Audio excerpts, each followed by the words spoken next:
mul on au paluda lavale Tiit, Võrumaa arenduskeskuse juht, kes siis ütleb paar sõna, miks me siia kokku tulnud oleme.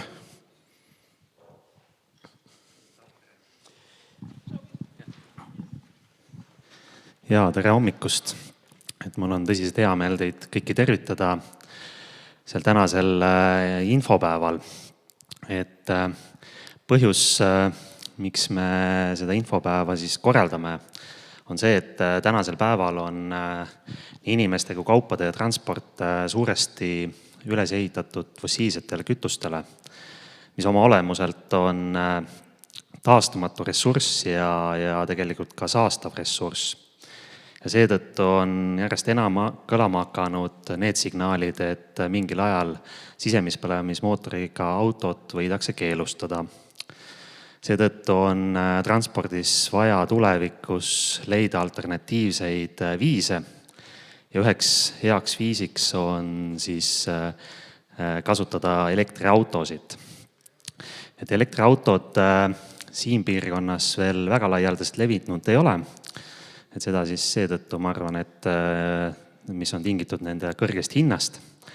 Aga ma arvan, et see tehnoloogia areng jõuab või tehnoloogia järjest areneb ja mis viib ka elektriautode hinna järjest allapoole.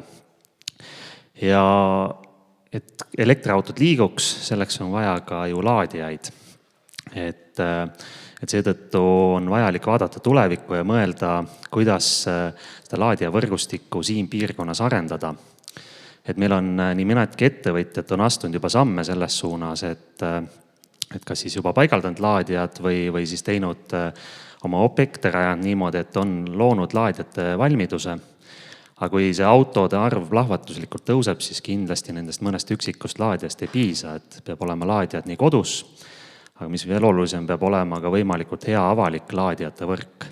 Et seetõttu siis tänasel infopäeval siis antaksegi siis ülevaade, et mis siis nagu on need erinevad laadijate võimalused ja võib-olla me jõuame ka täna nagu sellena arutelule, et kuidas siia piirkonda luua võimalikult hea laadijate võrk tulevikuks, et nende arengutega kaasas käia ja eks me oleme ka selline turismipiirkond, et kui inimesed tulevikus tahavad elektriautodega siia tulla, siis nad tahavad ka võimalikult head laadijate võrku. Nii et tänan juba ette, et olete leidnud aja, et tulla tänast infopäeva kuulama ja soovin kõigile sisukat infopäeva. Aitäh! Suur tänu!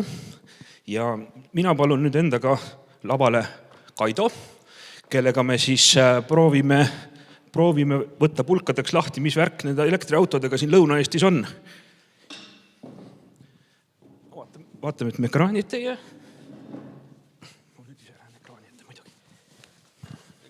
Kõik. Heli tuleb. Heli tuleb.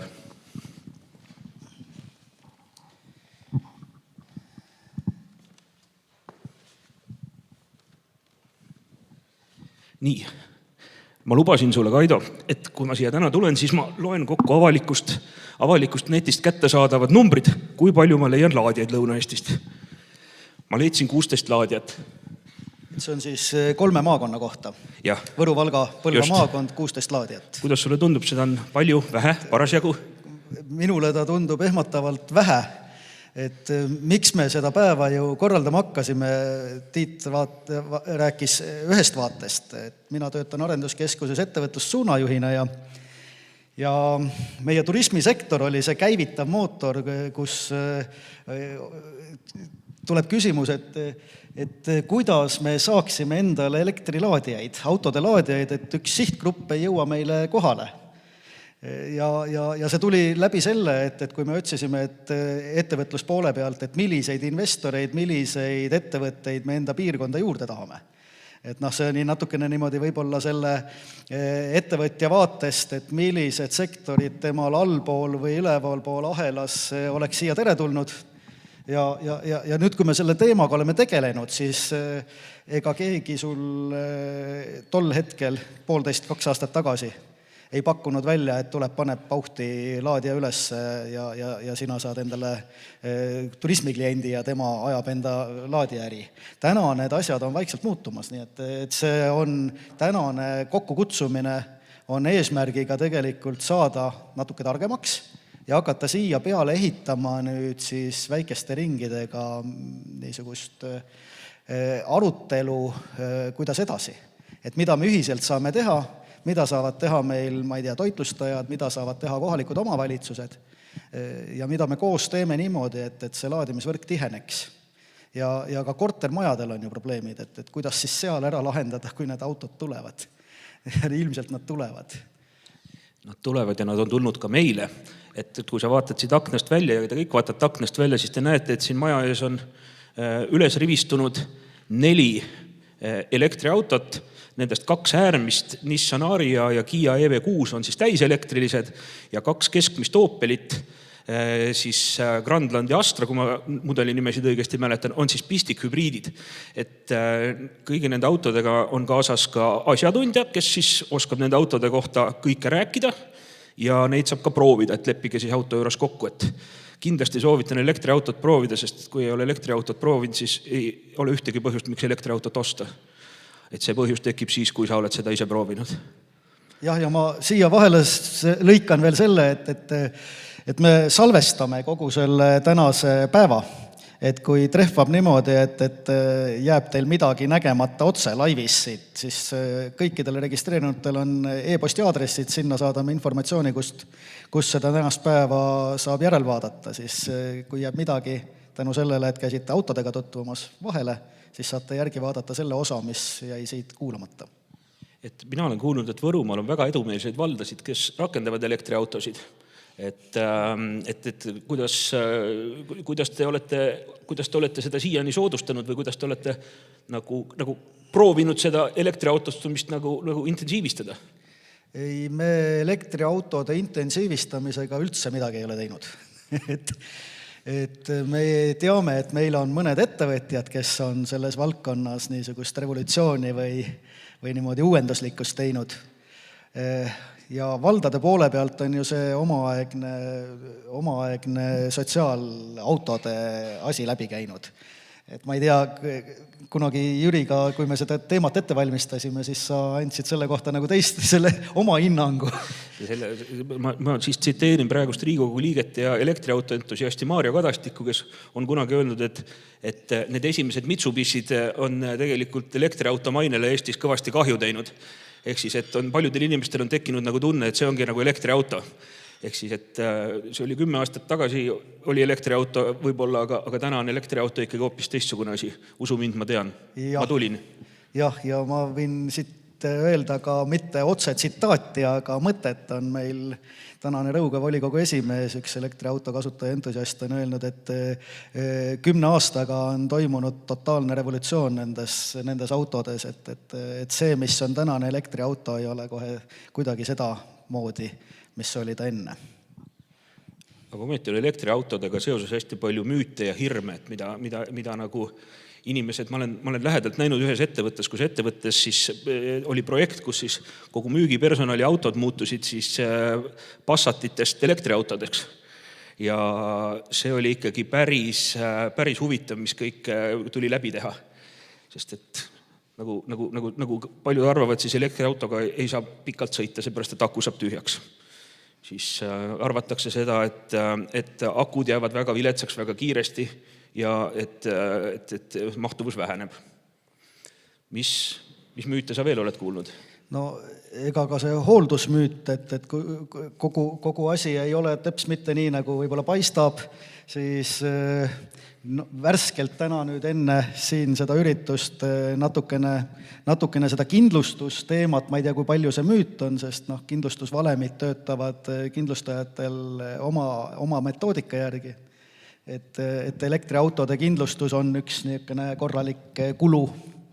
Ma ei tea, sina oled elektriauto kasutaja entusiast, et oskad sa kindlustuse poolt enda kogemusest kommenteerida? Ei oska, ma olen nii laisk inimene, et ma sõidan rendiautoga, nii et mul on 1 kuu makse ja selle sees on ka kindlustus, nii et ma ei tea, kui suur see kindlustuskomponent seal on. Et jah, tõesti ei tea. Et järsku kostma muusikat, väga tore. Et üks müüt, mida veel siis üks minu endine kolleeg selles ettevõttes väga põhjalikult nagu lahkas, oli siis see, et aga kui mul tuleb ette selline päev, kus ma pean sõitma 3 korda järjest 300 kilomeetrit tunniajase vahega ja ma olin sunnitud ütlema, et siis tõesti praegu elektriautot sulle ei sobi. Aga küsisin, et sa oled nagu näo järgi siuke 50 aastat vana, et mitu korda elus sul on ette tulnud. Aga äkki tuleb. Et siiani ei ole tulnud, et see oli aasta-poolteist tagasi, kui ma taga. Aga kuidas siis sellega on, et kui nüüd Tallinnast tuled Võrru, kuidas sina saad siis enda teekonnal niimoodi, et sutsti siia ja sutsti tagasi ja nägid sa palju vaeva, et leida täna siin kuskil mingi see vahepealne laadimise võimalus ja kas pidid tee peal tegema ka pause? Tegelikult minul on selline auto, et kus mina saan rahulikult tulla Tallinnast Võrru ja siis Tartusse minna seda laadima, nii et mul ei ole hädavajadust Võrus laadida. Ehkki muidugi elektriauto inimesena ma viskasin pilgu peale, et kui mul on Võrus vaja laadida, kus ma siis seda laadida saan. Et tänapäevane auto on ikkagi selline, et ta võimaldab sõita nagu mitu tundi järjest elektriga. Ja ega neid hardcore sõitjaid vist väga palju ei ole, kes tahavad sõita korraga nagu ilma jalga puhkamata 1000 kilomeetrit. Ja ikkagi tänapäevane elektriauto kiirlaadjast laeb ikkagi sellise kiirusega, et kuni sa oma kohvi ära jood ja tualetis ära käid ja korraks selga sirutad, siis on sul järgmised 150-200 kilomeetrit juba nagu akus olemas.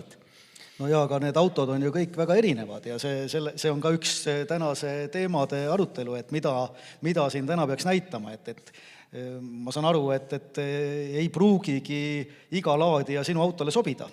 Ja sellest räägib põhjalikumalt, ma loodan, Andres Meresmaa oma ettekandes, aga tõepoolest, et on jah erinevate pistikutega laadimissüsteeme aga need on jälle, ma julgustan kindlasti, et kui te olete ühe päeva elektriautoga ära elanud, siis te teate sellest juba kõike ja ei ole mitte midagi keerulist. Et igatahes. Aga meie, ütleme, linnaplaneerijate või omavalitsuse vaatest on ju see küsimus, et me teame, et meil juba inimesed liiguvad elektriautodega, aga kus sa siin kandle juures siis laed? Et pool päeva üritust, kus sa siin laed, et tegelikult võiks kuskil Võru kesklinnas olla ja kuidas seda laadijat siia tekitada. Kuidas tekitada seda huvi, et tänased laadimisvõrgu arendajad näeksid ka väiksemates linnades potentsiaali. Võru on veel piisavalt suur, aga võtame samm madalamaid, et kas meil Antslasse keegi teeks niimoodi avaliku laadija ära, et ei peaks väga sinna peale maksma, et oleks nagu kellegi laadimisvõrgu näriidee. Jah, ja kindlasti see nagu laiem laadimisvõrk ja just väiksemates kohtades soodustab ka elektriauto levikut. Sest kui mul on ikkagi nagu vahel tahtmine käia Võrumaal ja kui ma Võrumaal laadida ei saa autot, siis ma tõenäoliselt ei osta nagu elektriautot või näiteks Tallinnast Hiiumaale või Tartust Hiiumaale. Et ikkagi see just nimelt nagu see võimalus peab olema, isegi kui me seda võimalust võib-olla nagu peaaegu kunagi ei kasuta, mis omakorda toob kaasa probleemi, et ärilistel alustel nende laadjate väiksetesse kohtadesse panemine on keeruline. Et eks ma usun, et Kaupo ja Alan laadimisvõrkude arendajatena oskavad pärast igasugustele numbrilistele küsimustele vastata, et kui palju see siis maksab.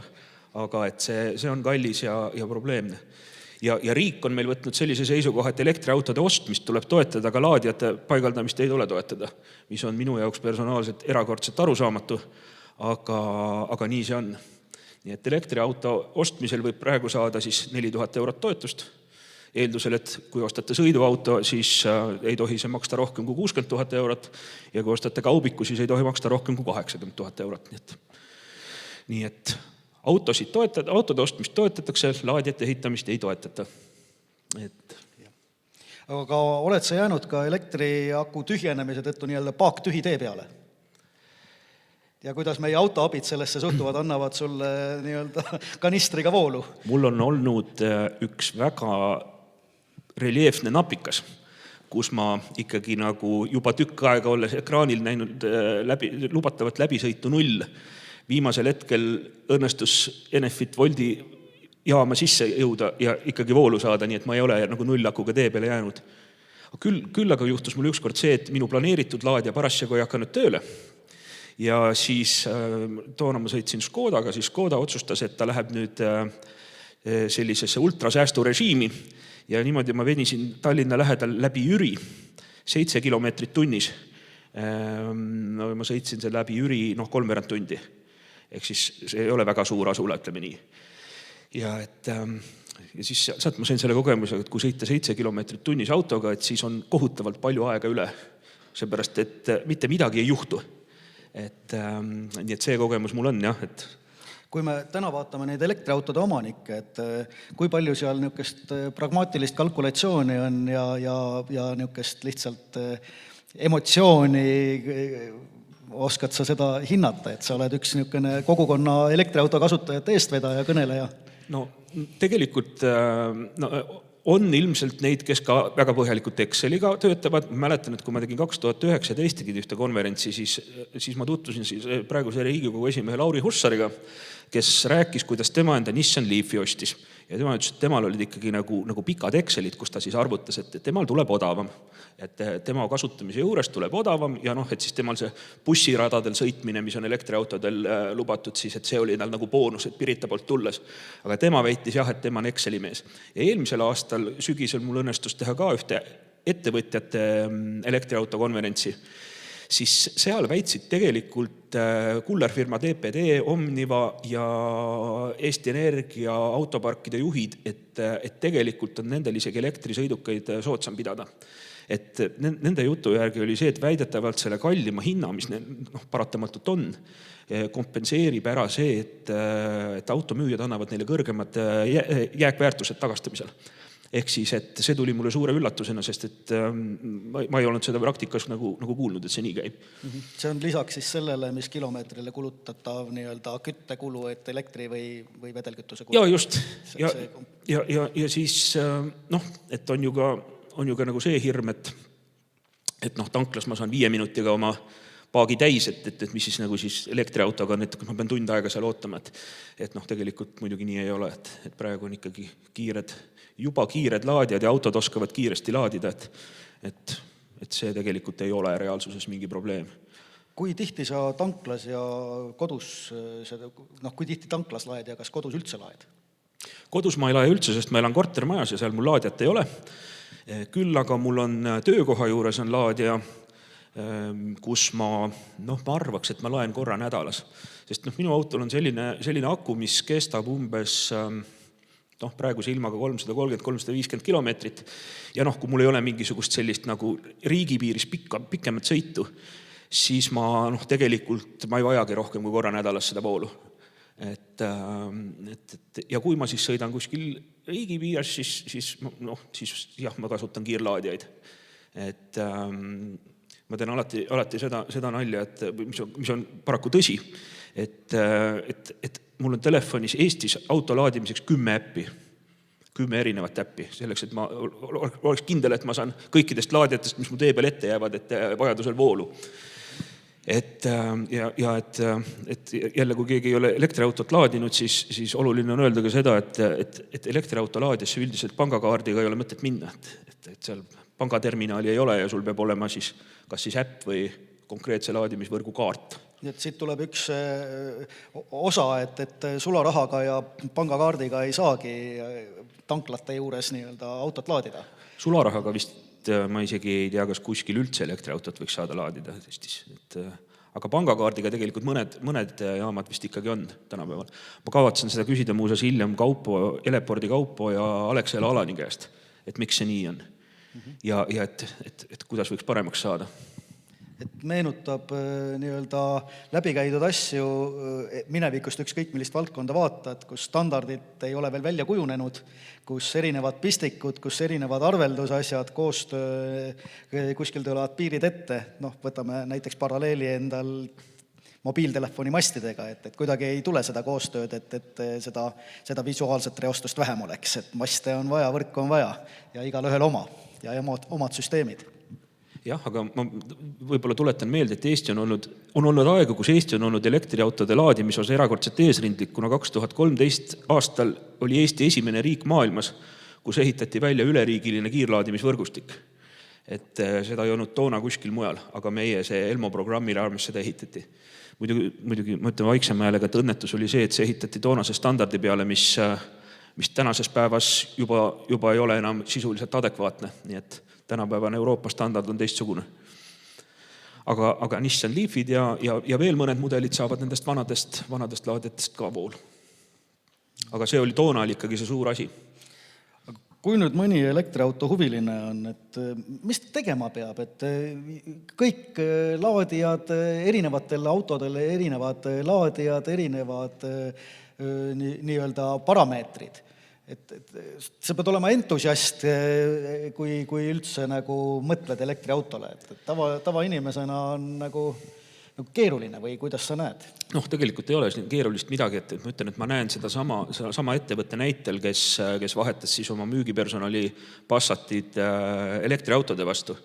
Et kuni viimase hetkeni oli seal nende autokasutajatel nagu vastasseis, nagu ma räägin, et mina viisin 2 40. eluaastates müügijuhti, viisin siis top-autosse, kus nad oma Hyundai'd kätte said.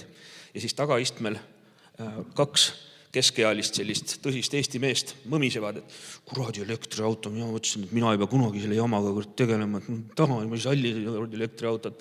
Siis järgmine kord oli top-autos, kui müügimees ütles, et laadige endale selle auto kasutamiseks äpp, kuradi äppid, ma ei salli neid äpp, tehke konto, kurat, jälle mingi parool, jälle mingi konto, ma ei salli neid.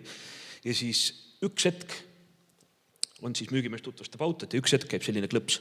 Oota, näita, kuidas sa seda tegid? Ja sellest hetkest peale on need 2 inimest nagu pöördumatud elektriauto nagu fanaatikud. Mõlemad ütlevad, et nad ei kujuta nagu ette, et mingisuguse diisliga peaksid edaspidi nagu sõitma. Nii et selles mõttes, ja kindlasti nende puhul oli pigem tegu elektriauto skeptikute, mitte siis entusiastidega. Nii et ma saan aru, et selleks, et üldse et elektriautot tankida, pead sa omama nutitelefoni ja sellega oskama midagi korda saata. Avalikest võrkudest nutitelefon on soovitav ja veel soovitavam muidugi konkreetse laadijavõrgu RFID kaart. Ehk siis, sest äpp töötab siis, kui internet toimib laitmatult, aga kui internet ei toimi, siis võib juhtuda, et voolu ei saa, aga kaardiga ikka saab. Nii et, aga kodustel ja paljudel aeglasematel laadijatel muidugi ei ole mingisugust autoriseerimist üldse olemiski. Et kodus, kus te ise ainult käite, siis ei ole vaja kaarti näidata. Ja võhikule kasutasid sa praegu mingit väga keerulist kaardi eesliidet, et mis see täpselt tähendab? Ma kohe näitan. Et sisuliselt nagu pangakaart. Jah, täpselt samasugune. Mul on see juhiluba, aga see näeb täpselt samasugune välja. Lihtsalt iga laadija kett kirjutab oma nime siia peale. Et muud ei midagi. Et täpselt nii nagu on nagu kütusekaardid, nagu söökelgeid, ilmselt kõikidel suurtel tanklakettidel. Täpselt samamoodi. Midagi ei ole teistmoodi. Nad on krediidiga või kuidas nad toimivad? Et kas selleks peab nägema palju vaeva, et niisugust kaarte tekitada? Minul on 3 suure keti kaardid. Minul on järgmiselt Enefit Volt ehk Eesti Energia. Võtab ettevõtte pangakaardilt, kelle oma see on mul, võtab raha iga kuu maha, laadimise jagu, ja ma saan siis välja alla laadida nende juurest arve. Siis Eleport saadab arve, mille ma pean ise ära maksma, mis on natukene tüütu lugu, aga kaupole ma jõuan seda täna siin kindlasti kurta, et see on tüütu. Nende tulemus on lihtsalt see, et ma unustan selle arve aegalt maksmata ja siis nad peavad mulle meeldetuletuse saatma. Ja Alexela puhul on niimoodi, et kuna mul on rendiauto, siis rendifirma on mulle Alexela kaardi andnud ja paneb mulle selle arvele. Nii et jutu mõte, et kõik on võimalik ilmselt ja kõik sõltub nagu konkreetsest vajadusest. Väga hea, aga võib-olla siin on nagu hea minna nüüd päevakorraga edasi. Jaa, et rääkisime mahedalt juttu, aga lähme nüüd siis asja juurde ka ja kutsume lavale inimesed, kes nagu päriselt asjadest teavad, mitte ei arva nagu meie. Et Jaan Juurikas on meie järgmine külaline. Jaani vist võib küll nimetada elektriauto entusiastiks, sest et tema on juba aastaid selle teemaga väga-väga lähedaselt kokku puutunud ja mulle tundub, et ta naudib sellega kokkupuutumist ka täna väga põhjalikult. Et Jaan, palun.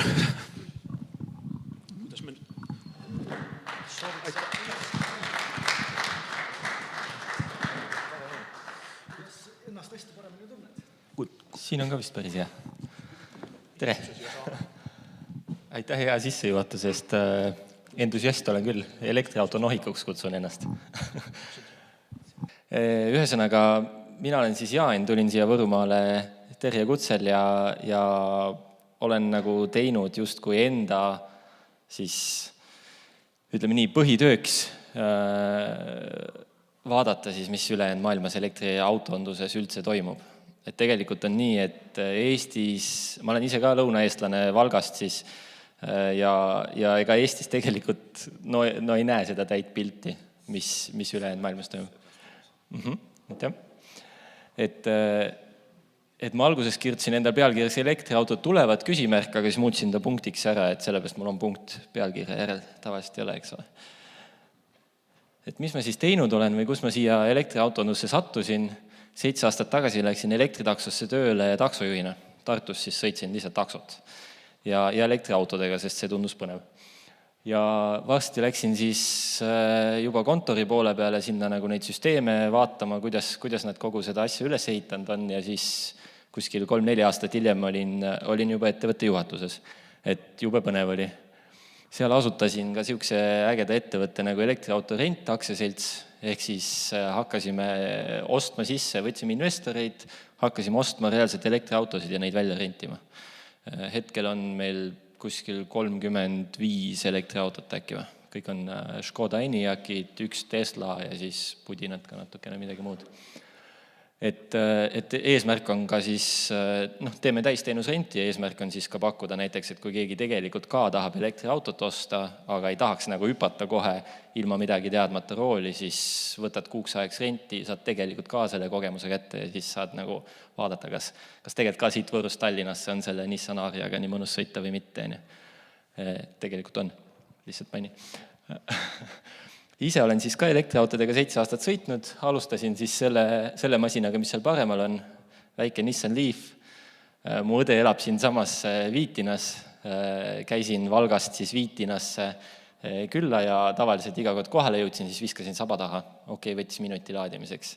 Et kui siin kiirlaadijates räägitakse, et kütuse või tanklasse saad 5 minutiga paagi täis, aga kiirlaadijas sa pead ootama võib-olla 15 minutit, siis tegelikult minu jaoks enamus laadimisi võtab aega 30 sekundit. Sest ükskõik kuhu ma jõuan, koju, tööle, ma viskan lihtsalt saba taha ja ongi kõik. Ära lähen, siis ta on enamasti laadinud piisavalt, et mul on mitu päeva aega sõita. Ja nüüd sõidan ise siis Nissan Leafiga selle vasakpoolsemaga, mis on lihtsalt sama mudel, lihtsalt uuem mudel. Et akud on suuremaks läinud, tehnoloogia on paremaks läinud aegadega. Et see on niisugune 10-aastane vahe, mis Nissanitega siis see areng on toimunud.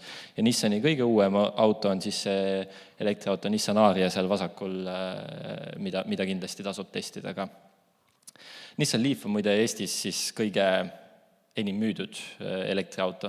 Ma olen ise juhtumisi ka kuskil 80 tükki neid kasutatuna müünud, siis kui ma elektritaksos olin eestlastele. Mõni läks välismaale ka. Et kokku me sõitsime selleks ajaks, kui ma elektritaksost lahkusin, umbes 2 aastat tagasi olime me sõitnud kokku juba 18 miljonit elektrilist kilomeetrit Eestis.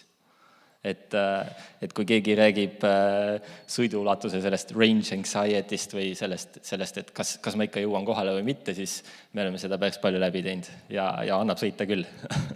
Et annab sõita küll. Ja siis, nagu Jüri ütles, et ma olen siis justkui entusiast, et ma tahaks öelda, et ma olen Eesti suurim elektriauto nohik.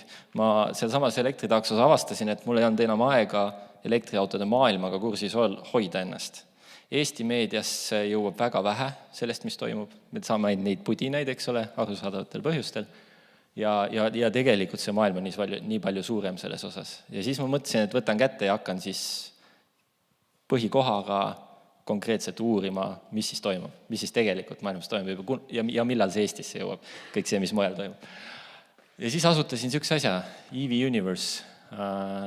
Jüri tahtis mult küsida, et mis see tähendab. EV on siis electric vehicle, elektriauto ja Universe oli lihtsalt selleks, et näidata, et kuidas see kogu süsteem kokku käib. Kõik laadijad, akutehnoloogiad, aku tootmine ja elektriautod ise. Et sellist asja teen. Kui kedagi huvitaks iganädalane e-mail, ma saadan 3000 inimesele praegu välja iganädalaselt siis inglise keeles siukse pika e-maili sellest, mis kogu elektriautotööstuses toimub. Et kui kedagi huvitaks lugemine, siis see veebiaadress on teile ka täitsa tasuta. Et see äripool on seal teisel pool kuskil. Et siis ajan niisugust asja. Elan Koopas ja uurin elektriautosid. Aga vaataks siis põgusalt, et kus maailma elektriautodega olema. Et mis maailmas toimub, siis eelmisel aastal, ma just hiljuti siin mõned kuud tagasi panin kõik eelmise aasta numbrid kokku ja kokku müüdi 81 miljonit sõiduautot. Seal sees on ka need väikekaubikud. Ja sellest 9,45% olid siis täiselektrilised. Ehk siis eelmisel aastal lisandus maailmasse 7,5 miljonit elektriautot, siis akuautot, et siin ma pistikhübriididest üldse ei räägi, täiselektriautodest. Mis tähendab, et iga 10. müüdud auto kogu maailmas oli elektriauto. Eestis oli iga 29. auto, mida müüdi, elektriauto. Et see on see, miks meieni see asi nii väga ei jõua, sest lihtsalt me oleme selles kurvis veel tagapool. Et see asi tuleb, elektriautod tulevad ja tegelikult on kõik väga äge, meil lihtsalt läheb natuke aega. Et see on see, kuidas siis elektriautod kasvanud on kogu maailmas. Roheline tulp on siis täiselektriautod, sinine tulp on siis need pistikhübriidid sinna juurde, lihtsalt selleks, et seda vahekorda aru saada, et kuidas need liiguvad ja nagu näha, siis kasv kiireneb päris korralikult. Nüüd enamus elektriautod, 66% müüdi Hiinas, seal on kasv täiesti meeletu, Hiina on maailma suurim elektriautoturg ja see läheb täiel kiirusel elektriautodele üle. Et siin ma ei räägi ka nendest väikestest Hiina nendest pisikestest kökatsitest, Wuling minid ja sellised, mis võiks arvata, et kogu selle müüginumbrite taga on, vaid sedaanid, luukpärad, linnamaasturid, kõik läheb elektriliseks. Hetkel Hiinas iga 5. auto, mida müüakse, on elektriauto, täiselektriauto. Et see on see, kus maailma suurim autoturg liigub. Euroopasse jõudis iga 5. müüdud elektriautost, et tegelikult Euroopas laiemalt on ka asi juba päris käimas ja USA ja muu maailm on siis natuke tagaplaanil. Tesla teeb tegusid endiselt, nüüd siis läinud rohkem nagu massi peale müüma, 18% ehk siis peaaegu iga 5, põhimõtteliselt iga 6. auto oli siis Tesla, mis müüdi kogu maailmas. Ja seesama hiinlaste BYD oli seal 12%-ga järgmine ja Volkswagen Group, näete, tuleb alles 4% juures. Volkswagen Group ise samal ajal ütleb, et aastaks 2030 on 80% tema autodest elektriautod, mida ta müüb. Et 7 aasta pärast, eks ole. Ja siin müüb hetkel alles 4%, et see kui suured investeeringud praegu on pandud sellele, et elektriautodele üle minna, on lihtsalt meeletu. Vot, Hiinas siis iga 5. auto oli elektriauto, Euroopas iga 7., Ameerikas iga 19. ja Eesti on siis iga 29. Et nagu ma ütlesin, siis eriti võib-olla meil siin Lõuna-Eestis, eks ole, et Tallinnas veel nagu neid tänavapildis on võib-olla elektriautosid palju. Valgas oli niimoodi, et ma hädapõhjustel panin auto kiirlaadiasse, pidin ära minema, aga ma ei saanud järgmise päevani autole järele minna. Panin auto kiirlaadiasse. Kui ma järgmisel päeval auto juurde läksin, oli kaabel ikka veel küljes. Mis tähendab, keegi ei olnud käinud laadimas seal. Mis tähendab, et lihtsalt ei liigu, eks ole, neid autosid nii palju. Et meil on jah, tänu sellele 2013 aastal ehitatud kiirlaadimisvõrgustikule tegelikult Eestis isegi laadijatega hästi, paremini kui võiks olla tavaolukorras. Muide, Antslas on ka laadija, enne oli teil jutt, Antslas on ka kiirlaadija. Aga sellegipoolest elektriautode kasutuselevõtt on aeglasem. Teadagi põhjustele, eks ole, nagu enne öeldi, et hind on kallis, eestlaste ostujõud on teadagi, eks ole, meieni tulevad ilusti need, kui sakslased vahetavad elektriautodele, siis meie saame sakslaste diislid, kõik see värk. Et selles suhtes meil läheb natuke rohkem aega, aga see ei tähenda, et siin midagi ei toimu. Et kui Euroopat lähemalt vaadata, siis tegelikult seda kasvu, kõik teavad, et Norra on täiesti juba ainult elektriautod sõidavadki. Põhimõtteliselt iga 5. auto, mis müüdi, ei olnud täis elektriauto ja need olid ka enamus pistikhübriidid. Siis Island ja Rootsi on väga ägedalt iga 3. auto, mis müüdi, oli elektriauto, läinud täiesti üle. Ja siis riburada pidi tulevad teised. Et see 14% keskmine on siis Euroopa keskmine eelmisel aastal. Need on kõik eelmise aasta numbrid. Ja Eesti on siis seal selle kollasega. Et mu eesmärk ei ole mitte pessimismi süvendada, et me oleme väga maha jäänud, vaid mu eesmärk on näidata, et vaata, sinna me läheme, eks ole. et meil lihtsalt oleme selles kasvukõveras tagapool. Vot, ja siis need 5 riiki, millest 3 on siis Euroopa suurimad autoturud, Saksamaa, Inglismaa ja Prantsusmaa, ja siis lisaks veel Norra ja Rootsi, need 5 riiki müüsid siis 75% kõikidest Euroopa elektriautodest. Et see on see, need on need riigid, kus sa lähedki tänavatele ja sa näedki, et tegelikult on muudatus juba toiminud. Ja kui nemad suudavad, et miks siis nagu meie ei suuda, eks ole. Et samad probleemid on ära lahendatud, mis meie siin hakkame lahendama. Et tegelikult on õppida nii mõndagi nende pealt ka. Võt, et Euroopa alles kogub hoogu.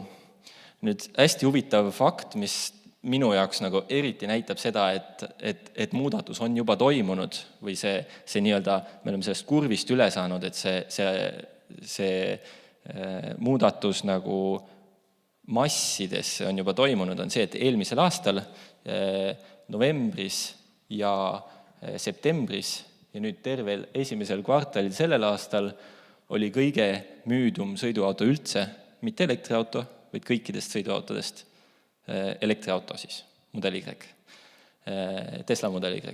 Ja maailmas eelmisel aastal oli siis Model Y 4. müügist üldse mudelitest. Et tegelikult on see muudatus suurem, kui me arvame. Võt. Et selle Tesla Model Y-ga ma juba pool aasta tagasi ennustasin, et see aasta on ta ilmselt terve aasta peale enim müüduim mudel Euroopas. Et neid hakkab tänavatele ja ilmselt siis ka kasutatuna Eestisse päris kõvasti tulema. Kusjuures ka uuena tuleb juba.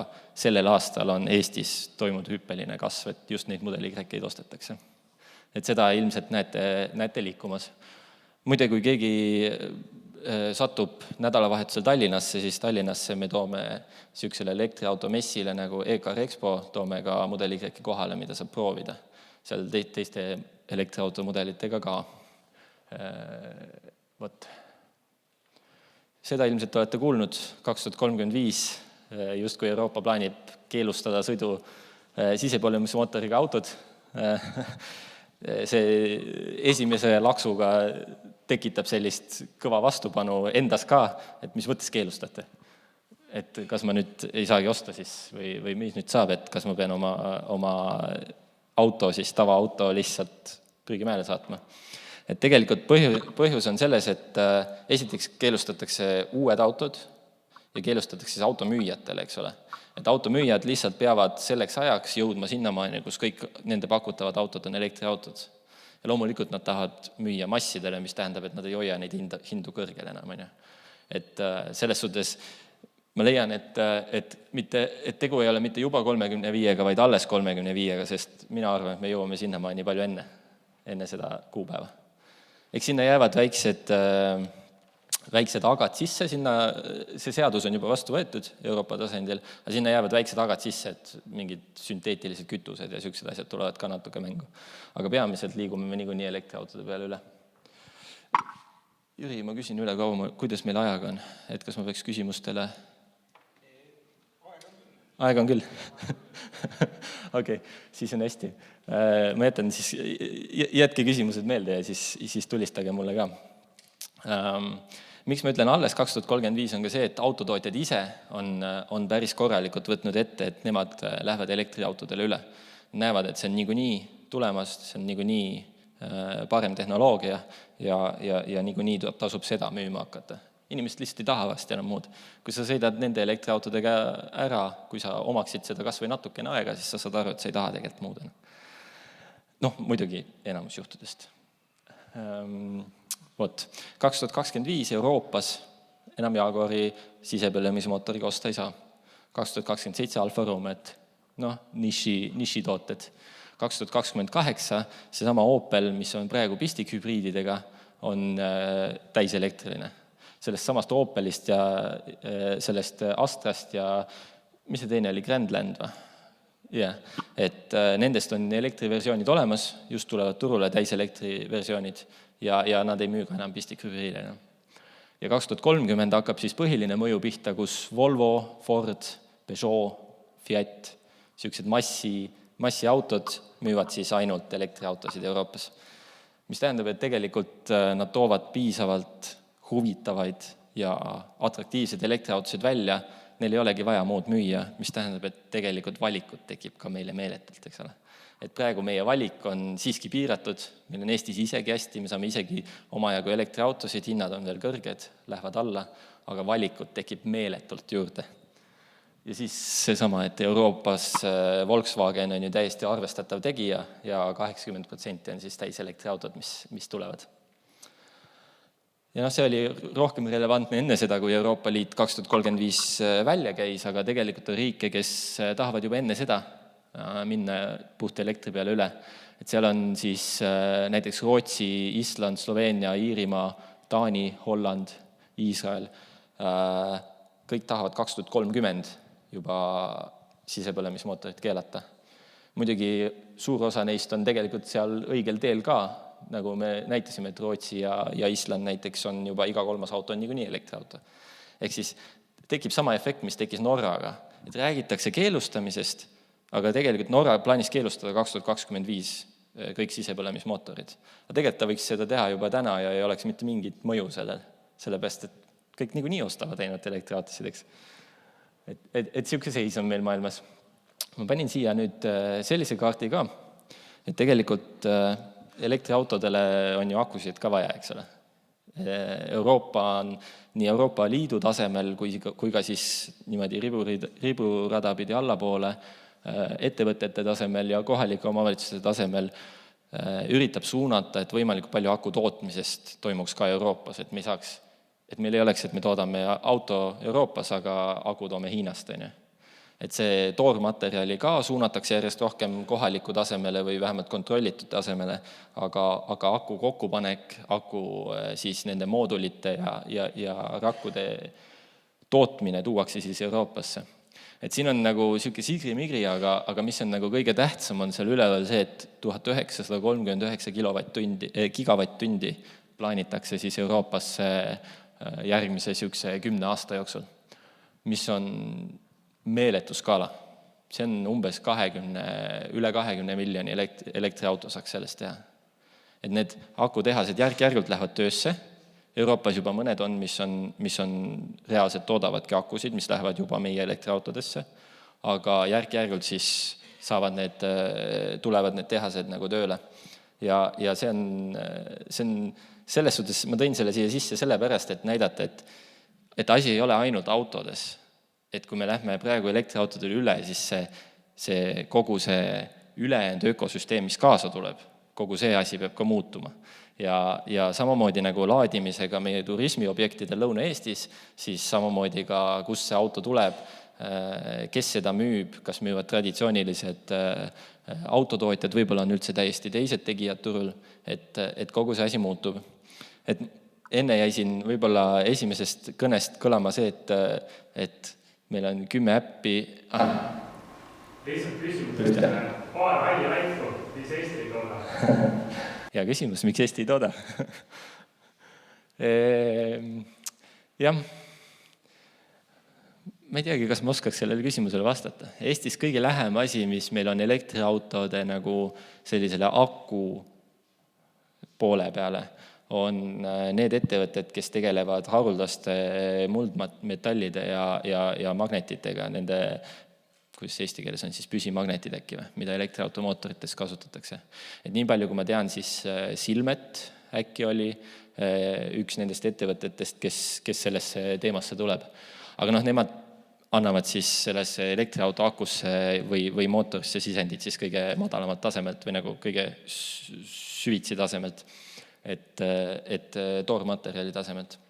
Aga tõesti, Eestis ei ole akutehaseid. On see asi siis tööjõus, kvalifitseeritud tööjõus või meie muudes teemades, raske öelda. Eesti tööstus, eks ole. Kas paneme püsti? Praegu ei võiks, on ju. Et tegelikult selle akudega terve teine samasugune pilt on tegelikult ka akude ümbertöötlemise jaoks, eks ole. Sest kui need praegu ei ole veel midagi töödelda, sest elektriautosid ei ole piisavalt palju olnud turul, väga vähe, aga akude ümbertöötlemine on ka väga teema. Ja praegu oleme jõudnud lihtsalt üks ääremärkus, et me oleme jõudnud sinnamaani, kus planeeritav akude ümbertöötlemise nagu tehased ja see mahutavus on juba suurem kui see, mis akusid tegelikult sisse tuleb. Mis tähendab, et tegelikult meil ei tekigi ümbertöötlemisega probleemi. Me lihtsalt praegu jõuame enne juba valmis akude ümbertöötlemise tehased, kui need akud reaalselt sisse tulevad. Praegu on juba näited, kus sellised tehased võtavad sisse laptopi akusid ja mobiiltelefoni akusid selleks, et midagi üldse toimuks, mingit liitiumi-iooni aku üldse ümbertöötlemist toimiks. Et selles suhtes üks väike müüt, mida kummutada, et mis nendest akudest saab, siis 95% või rohkem saavad lihtsalt uuteks akudeks või muuks metalliks. Et selles suhtes oleme ägedas seisus. See on jälle üks sellistest piltidest, mida muidu Eestis nagu ei näe, et tegelikult seal on nagu suur ökosüsteem taga. Mul on siin viimane slaid selle teema koha pealt, ma tahtsin lihtsalt jätta ühe väikse märkuse juurde, et tegelikult lisaks praegustele autotootjatele, et kui te nägite, et Tesla oli enne müüdud, BYD oli teine ja SAIC Group 3. elektriautodest, siis need samad Hiina mudelid jõuavad millalgi ka Eestisse. Et kui me oleme harjunud, et Hiinast tulevad selline odav kaup, mis on nagu selline, teate küll, oma last ei sõidutaks võib-olla selles autos tihti peale, siis nüüd on tegu kvaliteediga, mida tegelikult, ütleme nii, et Saksa autotootjad kohati üritavad isegi kopeerida, eks ole, eriti tarkvara poole pealt. Ehk siis tegelikult on nii Beat, Xpeng, NIO, kõik sellised ettevõtted on Euroopas juba levimas, korralikult ekspordivad Eestisse või tähendab Euroopasse siis korralik elektriautosid, mis on ka turvalised, saavad kõik turvalisustestid nagu eisivad ära, eks ole, ja millalgi näete Eesti teedel siukseid ägedaid asju ka. Võtaks küsimusi. Jaa, aitäh. Meil oli tegelikult algselt selline hea plaan, et me võtame küsimusi telefoniga teile vastu, ehk siis, aga meil läks eelmisel vestlusega Kaidoga läksime nii hoogu, et me unustasime sellest rääkida. Kohe ilmub ekraanile loodetavasti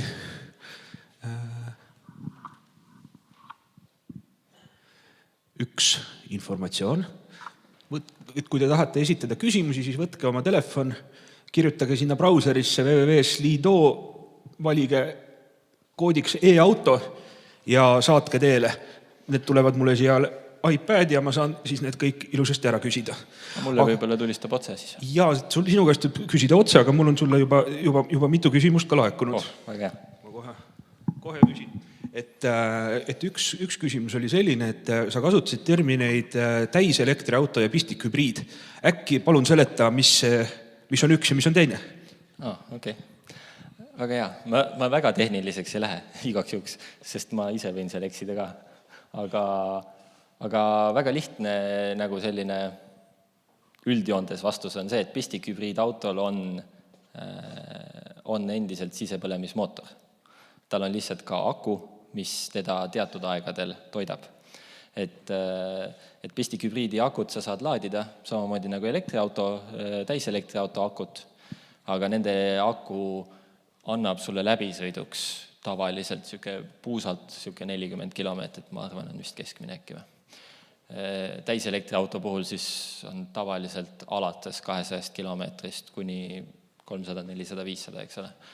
Et peamine vahe on see, et sul on siis nagu topeltsüsteem, kus siis enamus ajast, ei saa öelda, aga tegelikult ma tean kasutajaid, kes suudavad sõitagi enamus ajast oma aku poolega nii-öelda sellest autost. Aga paratamatult enamus uuringud näitavad, et pistikhübriidi puhul enamus nagu sellest sõidust toimub siiski selle sisepõlemismootori toitel, mis ei ole just nagu kõige parem lahendus.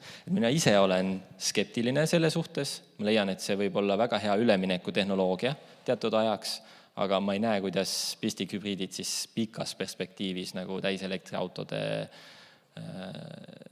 suhtes konkureerima suudavad jääda. Võib-olla nišitootena.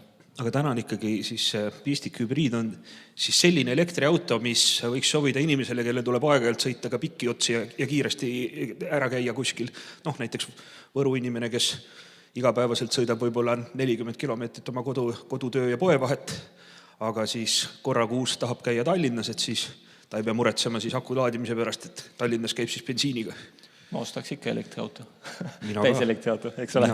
Mina ka. Et tegelikult ongi, siin tulebki see sama asi, et see korra Tallinnas käimine, täitsa loogiline, ma käin ka Valgas Tallinnas elektriautoga, jumal hull peast, eks ole. Et tegelikult see asi ei ole üldse nii dramaatiline. Et see sama kogemus, et seda on näidanud, kui ma just nägin väga head uurimust 16 000 elektriauto kasutajalt Kanadast, kus tehtigi uuring enne elektriauto ostmist ja pärast elektriauto ostmist. Ja kõik need sõidulatuse hirmud olid üle poole suuremad enne elektriauto ostmist. Ehk siis seesama range anxiety tegelikult vähenes peale elektriauto ostmist, mis tundub täpselt nagu loogikalt vastupidi, eks ole. Et tegelikult selles asi ongi, et see on väga lihtne süsteem, kiirlaadimine ei ole tegelikult keeruline, enamus laadimisi me teeme niikuinii kodus, mis on kahtlemata ka väga odav, eriti kui seda õigesti ajastada, selleks on äpid olemas. Et tegelikult ma arvan küll, et kõige suurem asi on see, et see on uus. See, et see on meie jaoks uus, see on see, mis mängib rolli ja tekitab hirme, eks ole. Küsimusel tuleb mühinal. Väga hea, tulistage. Küsib Imre, mitu aastat kestab aku? Võrdluseks, et iPhone kestab 3 aastat. Väga hea, Imre küsib. No nii, on vool olemas.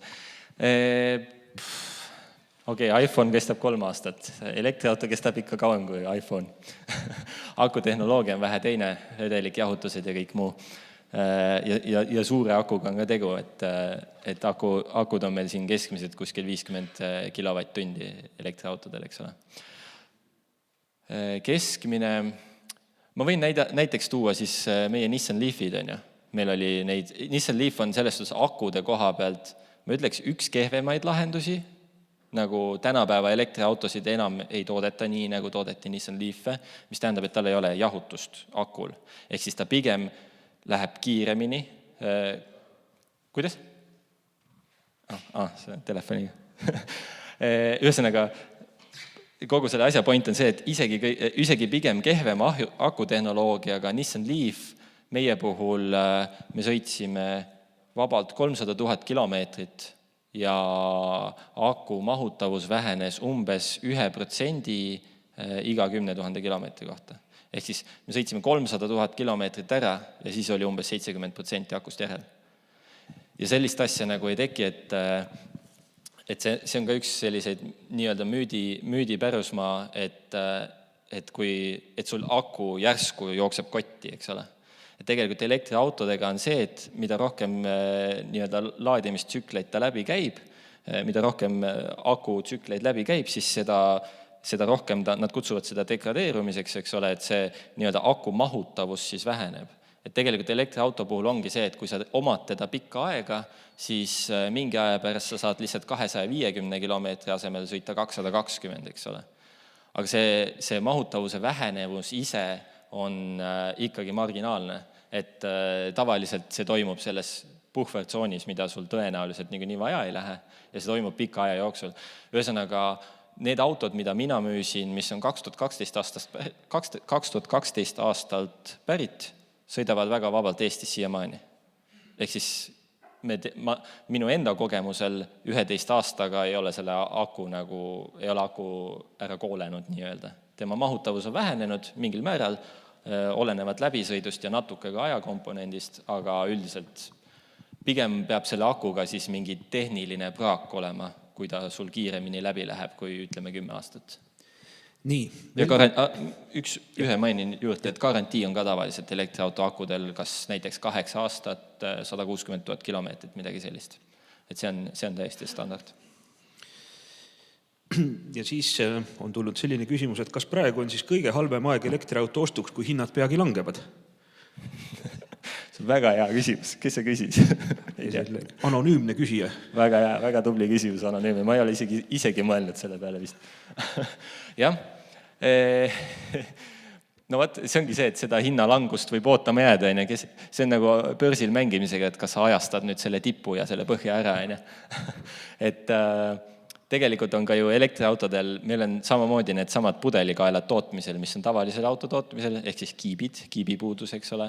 Samamoodi nüüd tekib see lisaks see aku tootmine, kas suudetakse piisavalt palju akusid toota selle meeletu elektriautode kasvu juures.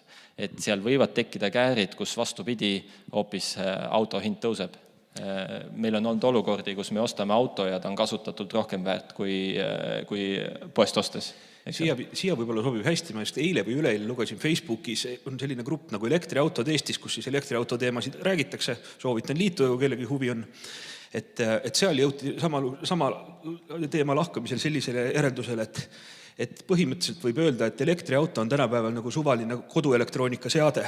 Et selge on see, et kohe, kui sa ära ostad, lähevad hinnad odavamaks, aga et kui sul on seda ikkagi vaja, siis on mõistlik ära osta, et nagu teleriga täpselt sama lugu, et homme tuleb parem ja odavam.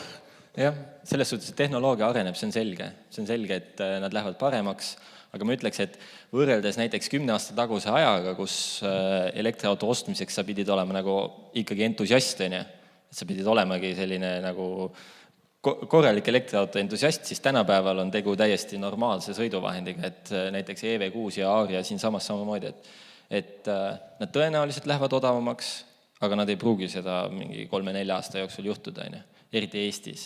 Et kui me näeme neid turge, kus iga 3. auto, mis müüakse, on elektriauto, siis autotootjad nagu peavad neid hindu alla tooma.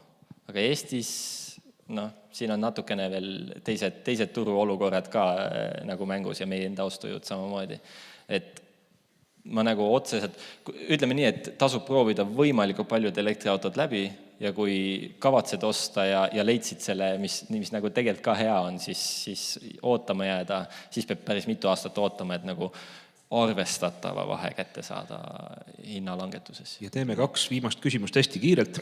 Et üks küsimus on see, et kas see 4000 eurot elektriauto ostutoetust on piisav sinu hinnangul ja kas seda on plaanis suurendada?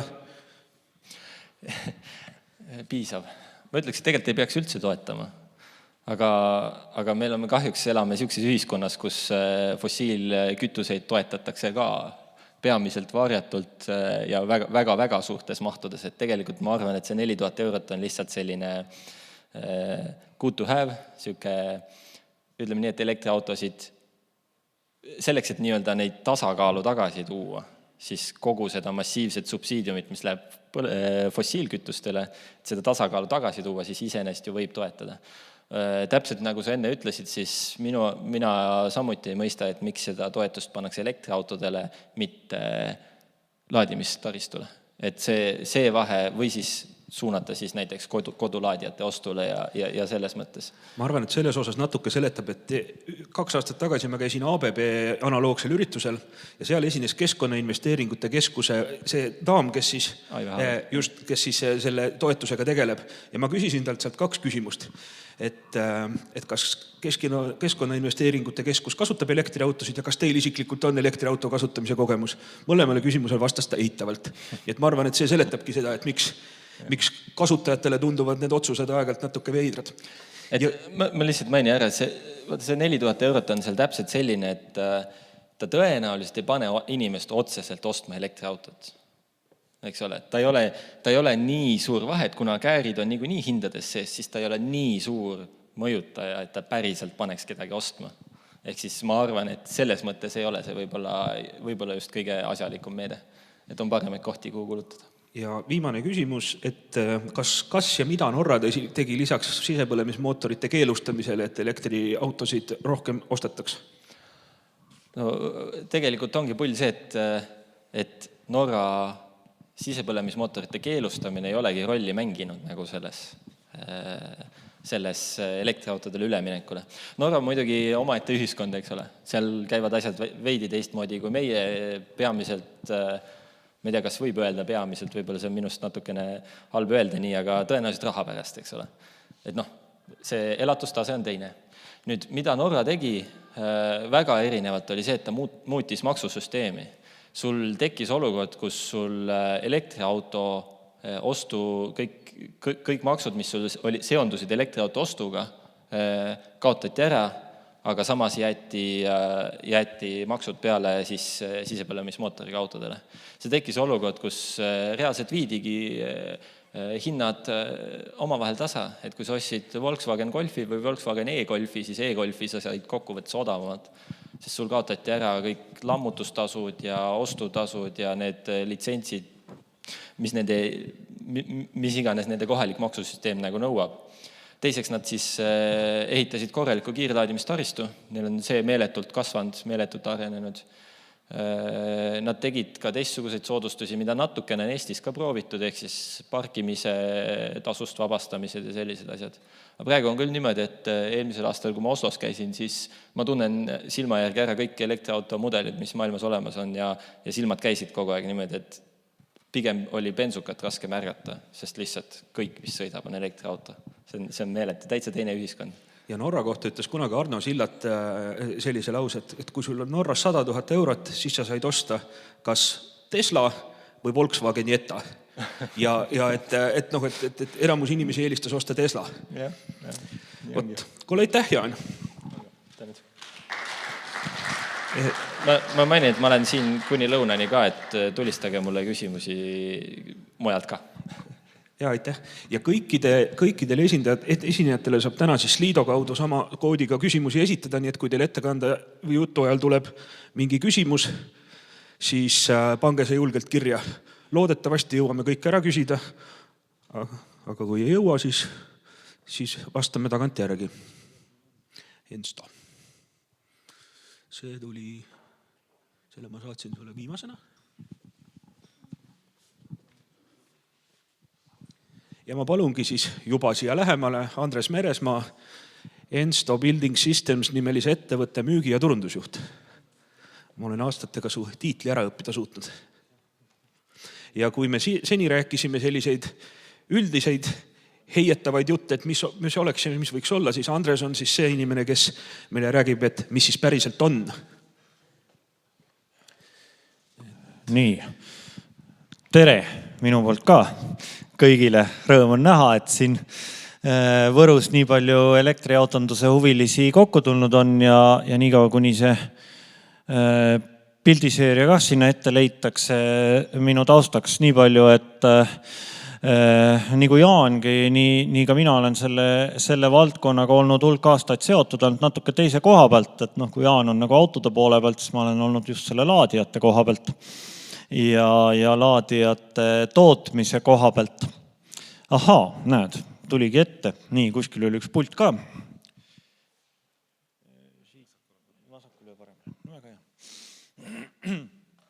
Nii, et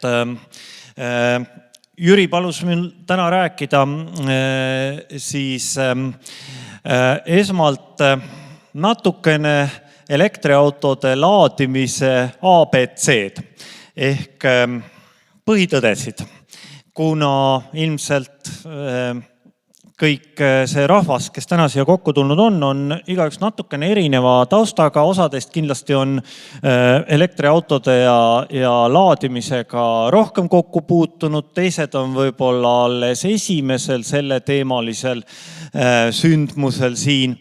Ja kuna võib arvata, et ka pärast lõunavaheaega siia ette tulevad esinejad hakkavad kasutama mõningaid laadimisspetsiifilisi termineid ja mõisteid, siis ehk oleks kasulikum päeva esimeses pooles teatavad asjad üle rääkida või selgeks rääkida, et me kõik oskaksime neist asjadest aru saada ja mõistaksime seda keelt, mis laadimise ja elektriautondusega seonduvalt üldiselt räägitakse. Neid küsimusi, mida tegelikult just nimelt laadimisega seonduvalt küsitakse, on ju hästi palju. Ja ma mõtlen, et küllap ka teil on nii mõnigi neist peas ja mõttes olnud kas lühemat või pikemat aega. Mõne jaoks tunduvad need võib-olla hästi triviaalsetena ja lihtsatena, teise jaoks on need väga põhimõttelised küsimused, rumal ei ole neist ükski mitte. Ja ma loodan, et nii mõnelegi neist me saame täna vastuse ja need, kes on juba nii-öelda jõudnud levelile 2 ehk siis natukene edasi jõudnumad hakkavad küsima järgmiseid küsimusi ehk siis kuidas laadimise poole pealt võtta välja maksimumi, kuidas osata optimeerida hoonete elektrienergia tarbimist, kuidas laadimist maksustada ja nii edasi.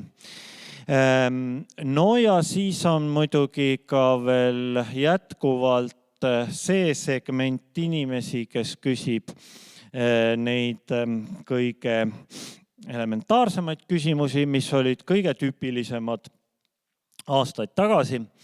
Ehk siis see, et keegi kuskilt on midagi kuulnud, et on mingisugused laadimise pistikud, mis on ju kõik täiesti erinevad ja lähevad omavahel sassi ja üks ei sobi teisega kokku ja kogu selle laadimise tegemisega on üks õudne jama ja nii edasi ja nii edasi. Nii et püüame natukene siis järgnevate minutite jooksul sellesse asjasse selgust tuua. Laadimine või kui laadimisprotsess on tegelikult üks niisugune tervikpakett erinevate osapoolte koostööst.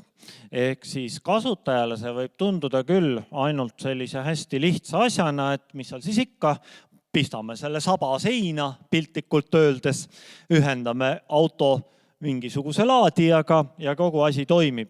Aga tegelikult selleks, et välja ehitada üks korralik, hästi toimiv, turvaline elektriauto laadimislahendus, on vaja koostööd erinevate osapooltega, alates elektriprojekteerijast, paigaldajast, ka seadmete tootjast, vaja läbi mõelda, mis edasi saab, kuidas need laadimispunkte hallatakse, opereeritakse, kui midagi juhtub, kes siis, kelle poole pöörduda abi saamiseks ja nii edasi ja nii edasi. Ja see koostöö peab olema ladus. Nii et, nagu ma ütlesin, järgnevate minutite eesmärk ongi see, et me kõik nendest asjadest ühtviisi aru saaksime ja plaanin rääkida mõnest teemast natukene põhjalikumalt, mõnest lühemalt, aga muuhulgas siis ka neil teemadel, mis siin ekraanil teie ees kirjas on. Ja loomulikult kõik küsimused on kas töö käigus või siis pärast tere tulnud. Püüan jälgida ka kella, et jääks küsimustele vastamiseks ka aega. Aga alustame siis algusest. Ehk siis elektriauto laadimise võiks siis niimoodi nimetada põhialused, põhimõisted. On tegelikult 3 sellist põhilist nõuet, mida igaüks meist, kes oma autot kuskil laadida soovib, tahaks, et need oleksid igas olukorras ja alati täidetud. Et laadimine oleks turvaline meie endi jaoks, oleks turvaline meie auto jaoks ja oleks muidugi turvaline ka elektrivõrgu jaoks. Ehk siis peavad olema tagatud need, et kuskilt keegi ei saaks kahjustada, sest laadimisprotsessi käigus on meil tegemist ikkagi, võib olla tegemist küllaltki suurte elektrivooludega ja kõik elektriala inimesed teavad, et elektrivooluga saab nalja teha ainult üks kord elus, sest teist kord lihtsalt ei tule. Ja sellepärast on parem seda esimest korda ka kohe juba algusest peale vältida. Ja sellepärast ongi juba algusest peale elektriautode laadimine ja laadimislahenduste tehnilised parameetrid hästi reguleeritud erinevate rahvusvaheliste standarditega, et mingisuguseid džungliseaduseid ja oma loominguid siin olla ei tohiks. Leidsin täitsa juhuslikult paar päeva tagasi internetuse avarustest ühe toreda pildi. See ei ole küll nii keeruline kui see, mida Jaan näitas siin mõned, siin on natukene vähem asju peal, aga siin on ka igasuguseid toredaid tähelühendeid peal. Kui nüüd siin saalis on keegi, kes neist kõigist lõpuni aru saab ja teab, mida need kõik siin tähendavad, see on väga tore, siis teie jaoks täna siin rohkem ei olegi midagi teha, siis te võite minna ja oma päeva millegi kasulikumaga ära kasutada.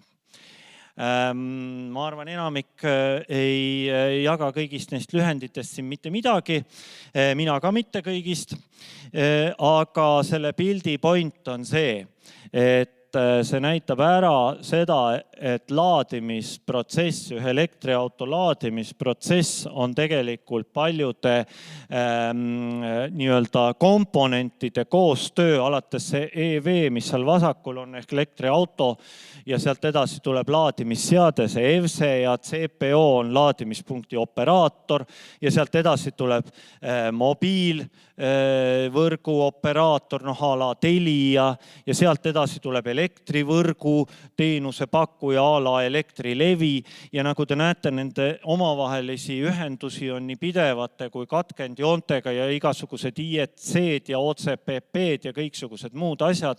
Need kõik ongi need rahvusvahelised standardid, need on kommunikatsiooniprotokollid selleks, et need laadimisseadmed omavahel ühte keelt räägiksid ja et kõik see, mis eelmisel slaidil oli, et see laadimisprotsess oleks turvaline ja hästi toimiks, et need on kõik väga selgelt rahvusvaheliste määrustega reguleeritud. Olge mureta, ei kavatse hakata nendest kõigist siin täna rääkima. Räägime lihtsamatest asjadest. Aga mõned asjad siiski on kasulik selgeks teha. Ehk siis igasuguse elektriauto laadimised iseloomustavad kaks põhimõistet. Laadimismoodus ja laadimistüüp. Laadimismoodus on protsessi kirjeldus. See kirjeldab laadimist kui tegevust. Ja laadimistüüp on riistvara, pistikliide, kirjeldab ühendusi, füüsilisi ühendusi. Laadimismooduseid on aegade algusest peale, ehk siis viimase rohkem kui 10 aasta jooksul, kui algas elektriautode taastulek maailma, kuskil seal 2010. alguses. Need on juba sellest ajast peale kõik defineeritud ja reguleeritud ja neid on 4 tükki. Kasutatakse reeglina ingliskeelseid lühendeid mode 1, 2, 3 ja 4 või siis, kui olla nüüd päris keele korrektne, siis võib kasutada ka moodus 1, 2, 3 ja 4. Nendest moodus 1 on toodud väiksema kirjaga sellepärast, et see on kõige ebaturvalisem, kui me lähme vähegi suuremate voolude juurde ja sellepärast seda ei kasutata elektriautode laadimiseks. See on mõeldud igasuguste kergliikurite, tõukside, elektrijalgrataste ja muude sääraste laadimiseks. Nii et autode puhul me sellest ei räägi. Nüüd see järgmine, see kus see oranž pilt seal on. See on siis laadimismoodus 2 ja see on lihtsalt öeldes auto laadimine tavapistiku pesast. Olgu ta siis see harilik toapistiku pesa või olgu ta siis punane jõupesa. Vahet ei ole, põhimõtteliselt tavapistiku pesa. Ja siin ma ei tea, kas sellel puldil mingisugune punane täpp ka on või kas seal näidata saab. Vaatame. ei paista olevat. No vahet ei ole, saame hakkama. Ühesõnaga, seal on näha, kui selle laadimisposti peale vaadata sellel kõige ülemisel pildil, siis on seal näha üks niisugune must karbikene, mis sarnaneb hästi meie läpaka toitejuhtmes oleva toiteplokiga. Ja sellisel juhul, kui autot laetakse tavapistikupesast, siis ongi alati sellises laadimiskaablis selline must karbikene sees. Ja see maagiline karbikene sisaldab vajalikke kaitseelemente, millega autotootja kaitseb autot selle eest, et võrgust ei tuleks mingisuguseid kahjulikke häireid. Sest meil ei ole ju kunagi teada, missugusesse pistikupesasse me selle laadimisjuhtme paigaldame, paneme, missuguse kvaliteediga on see pinge ja nii edasi. Ja nagu näete, see karbikene on üsna seal selle toite otsa pool ehk seal selle pistikupesa pool, see kusjuures muide on ka reguleeritud standardiga, ehk siis tegelikult ta ei tohi olla kaugemal kui 30 sentimeetrit sellest toitekahvlist seal. Ühest küljest selleks, et ta jääks kuskile maha vedelema, aga teisest küljest ka, et võimalikult pikk osa laadimiskaablist oleks kaitstud osa juba. Ja nüüd, kuna seal on see karbikene ja mis sisaldab vajalikke kaitseelemente, siis üks selle karbikese funktsioon on piirata laadimisvoolu. Ja kasutaja seisukohast see on võib-olla kõige silmatorkavam ja olulisem asi meeles pidada.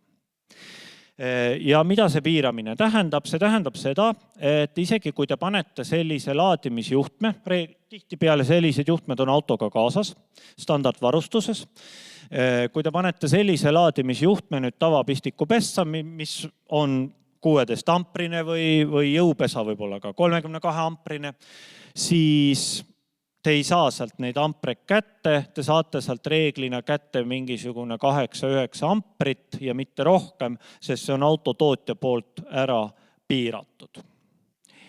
No mis siis ikka, olgu siis vähem neid ampreid, aga see teebki laadimisprotsessi ühest küljest küll hästi turvaliseks, aga teisest küljest hästi aeglaseks ja hästi pikaldaseks. Ja kui me räägime nüüd, ütleme, pistikhübriididest, nagu näiteks need 2 keskmist autot siin akna taga, siis nende puhul sellise laadimisega laeb aku muidugi alati täis. Aga kui me räägime nüüd sellise 70 või 80 kilovatise akuga täis elektriautodest, nagu need äärmised siin akna taga, siis sellise laadimise puhul neid autosid öö jooksul päris kindlasti täis ei lae.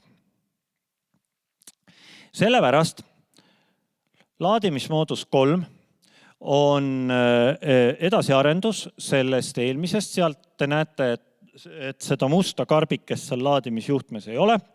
Ja kogu vajalik kaitseaparatuur on ehitatud sisse sellesse laadimisposti või on ta seinapealne karp või ükskõik mis asi, mis kujul ei ole mingit tähtsust, siin on ta lihtsalt postina kujutatud.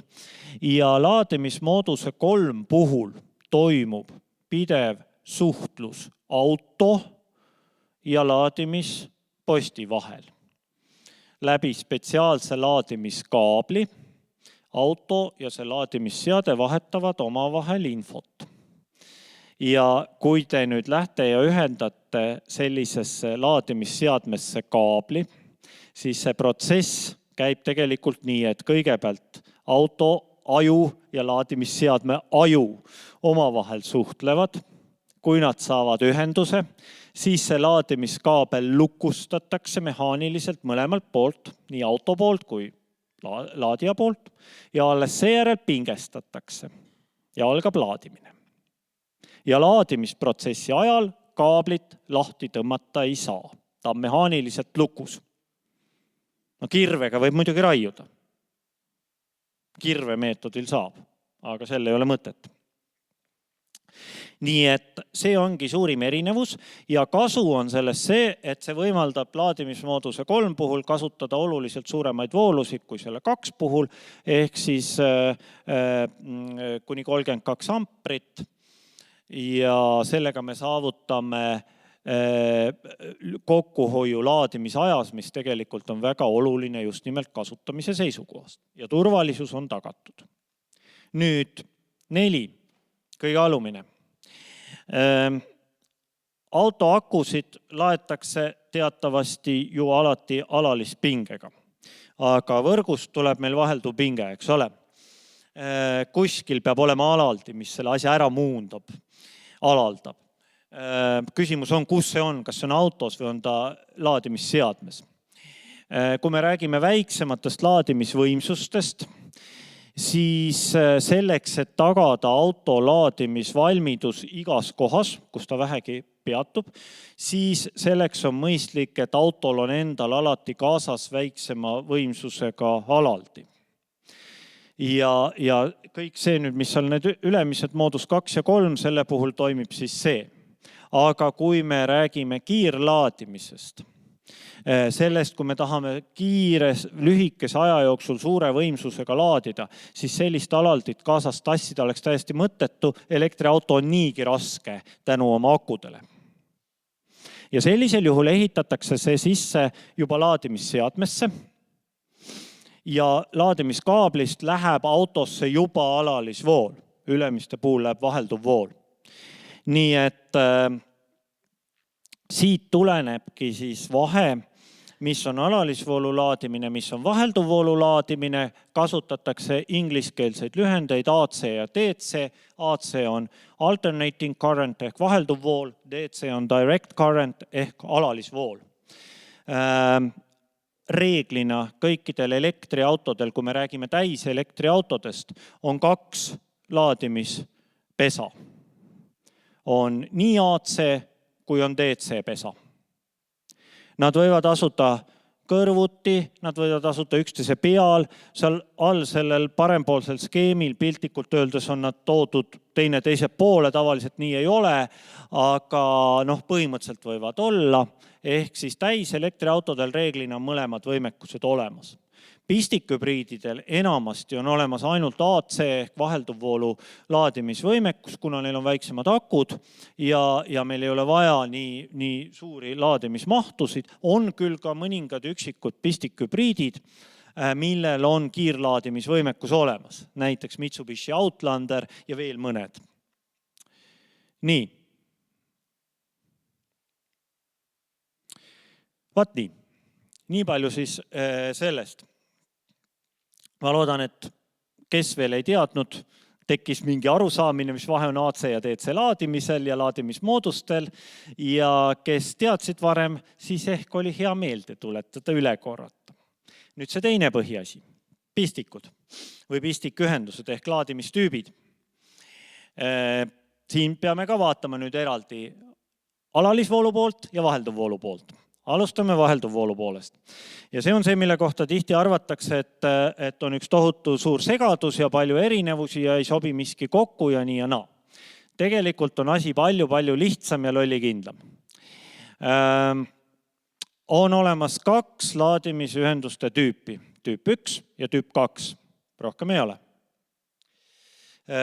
Kunagi oli ka tüüp 3, aga see on minu arust ammu juba ära kadunud, kuskil seal Lõuna-Euroopas oli, aretati sihukest asja ka.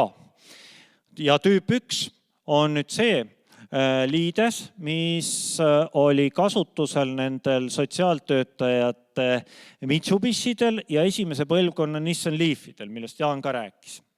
Ja see oli alati ühefaasiline, selline nagu siin vasakul pool on, ja see oli alati auto poolel. Auto küljes oli selline pistik. Mitte laadimisjaamas, aga auto küljes. Nüüd juba tükk aega hulk aastaid enam selliseid autosid minu teada Eestisse ei tule, millel niisugused liidesed oleksid. Ka Jaapani autod, mis Eestis müüakse, on varustatud kõik juba tüüp 2 laadimispistikuga, mida me näeme seal paremal pool, mida algselt kutsuti mennekeseks Saksa tootja järgi, aga seda toodavad kõik. Ja see on universaalne standardne laadimispistik, mis sobib kõikidele elektriautodele. Seal te näete, see on 7 auguga, millest need 5 alumist on siis tavalised jõuahelad ja need ülemised 2 on pilootahelad ja just need 2 pilootahelad ongi need, mille kaudu auto aju ja laadimisseadme aju omavahel suhtlevad ja ühenduse loovad. Ja kui nendes ahelates on katkestus, siis laadimine ei käivitu. Nüüd see parempoolne pistikupesa on selles mõttes universaalne veel, et ta võib olla nii 1 kui 3-faasiline. Vahet ei ole. Pistikupesa ja pistik on ikka ühesugused. Lihtsalt 1-faasilise puhul ei ole neid 2 alumist jõupulka seal. Aga pistik istub ikka samasse kohta sisse ja 3-faasilist autot saab laadida ka 1 faasiga. Vastupidi sobib ka pistik sinna, aga tolku ei ole, ehk siis neid autosid, mis on 1-faasilise laadimisega, 3-faasilisest võrgust laadida selles mõttes ei saab, aga kasutatakse ikka ainult 1 faasi. Nii et elektriautod võivad olla nii 1-faasilise kui 3-faasilise laadimisega. See erinevus neil on, aga pistikliited on ühesugused. Enamik täiselektriautosid on 3-faasilise laadimisega. Tõsi, mõned on ka 1-faasilised. Pistikuhübriidid on enamik 1-faasilised kõik. Nüüd, kus on paralleelselt kasutusel 2 standardit tänase päevani, on kiirlaadimispool ehk DC.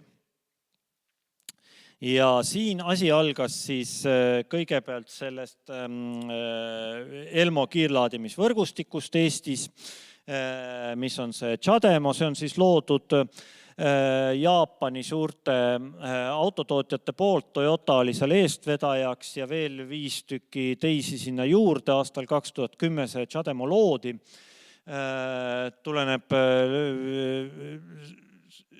sõnadest charge the move ehk siis lae ja sõida, mis pidavat sarnanema mingi jaapanikeelse väljendi hääldusega, et võta tassikene teed, ehk siis iseloomustabki seda, et laadimine on nii kiire, et jõuad juua tassikese teed sel ajal. Sellest ei saanud ülemaailmset kiirlaadimisstandardit, aga Jaapani autotootjad kasutavad seda siiamaani. Muu maailm suuresti kasutab CCS-i, mis on Euroopa tootjate poolt välja töötatud kiirlaadimisstandard, nõndanimetatud kombostandard. Ja kui me vaatame seda parempoolset pilti, CCS laadimispistiku pilti, siis me näeme seal, et seal on kombineeritud tegelikult see tavalaadimise tüüp 2 pesa seal üleval ja siis all on kiirlaadimisala, ehk siis see kombopistik kasutab ära neid samu kommunikatsiooniahelaid, mis on tavalaadimise poolel. Nii et kõik need autod, mis kasutavad CCS kiirlaadimissüsteemi, neil on alati need tavalaadimise ja kiirlaadimise pesad üksteise kohakuti. Nüüd tihti küsitakse ka seda, et kas siis saab kuidagi, kui on olemas see kiirlaadimisjaam 1 pistikuga, kas seda saab kuidagi ära vahetada või siis sinna otsa mingisugust adapterit panna, et teist saaks kasutada, sest igal elektriautol on kas 1 või teine standard, mitte kunagi mõlemat. No siin põhimõtteliselt vastuseks on see, et kui tahate bensiinijaama, siis seal tuleb ka ühest torust tuleb bensiin ja teisest tuleb diisel. Kui kellelgi on olemas siuke adapter, mille sa paned bensiinivooliku otsa, et sealt diiselt endale autosse lasta, siis on muidugi tore. Siis saab sellise adapteri siia ka. Aga põhimõtteliselt tegu on täiesti 2 erineva elektrisüsteemiga, mis siis nendes kiirlaadimisjaamades tänapäeval on. Nüüd korra sai mainitud juba seda pesa ka. Kas sellisest pesast saab laadida? Jah, vastus on põhimõtteliselt saab, kui autotootja poolt on selline laadimisjuhe komplekti pandud, osadel on, aga siis arvestama peab seda, eks ole, et see on väga petlik, et isegi kui see on 32 amprine pesa, siis 32 amprit sealt kätte saada sugugi kaugeltki mitte ei pruugi, pigem vähem. Pigem saab ainult vähem. Nüüd veel rohkem huvitab alati inimesi, et kas tavalisest pistikupesast saab laadida.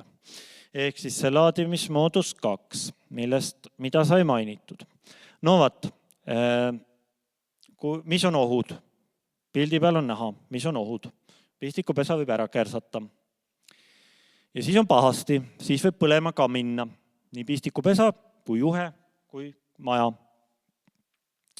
Ja siit tulebki, ma korra vaatan lihtsalt kella, et teada, kella, nii, et ühesõnaga siin on nagu oht see, mis on nende tavapistikupesades laadimise korral on see. Tavalised pistikupesad meie ümber, ei tubased ega õuepistikupesad ei ole testitud tootjate poolt selliseks koormuseks, nagu on autode laadimine. Sest meie kodumajapidamises ei ole mitte ühtegi teist sellist elektritarbijat, mis oleks nii püsiv pikaajaline koormus. Ja see on see põhjus, miks pärast neid seal ei olegi soovitav kasutada. Osades riikides on keelatud siukestest pesadest laadimine. Nii et kokkuvõte nendest laadimismoodustest ja tüüpidest, sel teemal ma peatusin siin natukene pikemalt ja põhjalikumalt, et kõik sellest nagu oleksid samal tasemel, on siis see, et on laadimismoodused, laadimistüübid ja nendega on standardiseeritud kõikide tootjate poolt valmistatavad laadimisseadmed ja auto laadimispesad. Nüüd alati üks väga pikk ja huvipakkuv küsimus, millest sõltub auto laadimisaeg.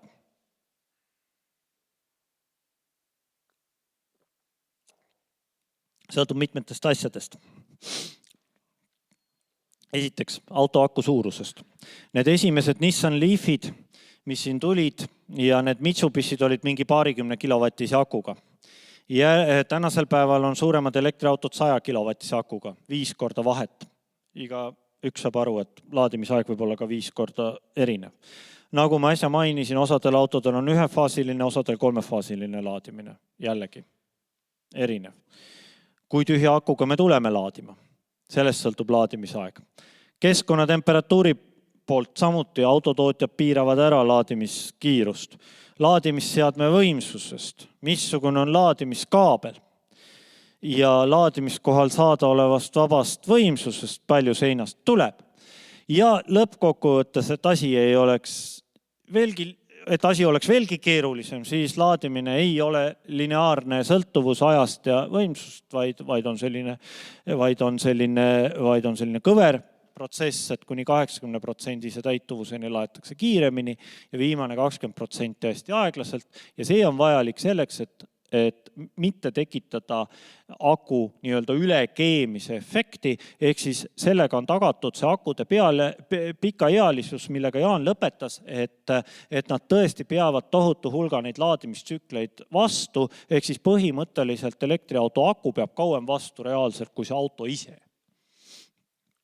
Nii, selleks, et see teooria nagu oleks siukene tavatarbijale arusaadavam, paljud inimesed küsivad seda, et kui palju siis reaalselt ma mingi aja jooksul võiksin nagu laadida, ütleme näiteks tavapistikupesast läbisõidu osas. Siin võib mingisuguseid asju meelde jätta, et kui pistad harilikku seina, siis kuskil tunni aja jooksul, ühe faasiga laed kuskil 10 kilomeetrit läbisõitu juurde. Reaalselt. Ei ole väga palju, eks ole? Kui sa nüüd kasutad sellist moodus 3 laadijat ühe faasist samasuguse auto puhul, ala nagu see, mis seal väljas on, eks ole, selline laadija, siis sa laed juba kuskil sealt circa mingisugune 18 kilomeetrit läbisõitu ühe tunni aja jooksul, tunduvalt rohkem. Kui sul on 3-faasilise laadimisega auto, siis sa võid selle sama laadimisega laadida juurde ja 32 amprine. Siis sa võid laadida sellega juurde juba kuskil mingisugune 55 kilomeetrit läbisõitu ühe tunni jooksul. Ehk siis väga palju sõltub just nimelt sellest, kus sa laed, mis auto sul on, kuidas ja nii edasi.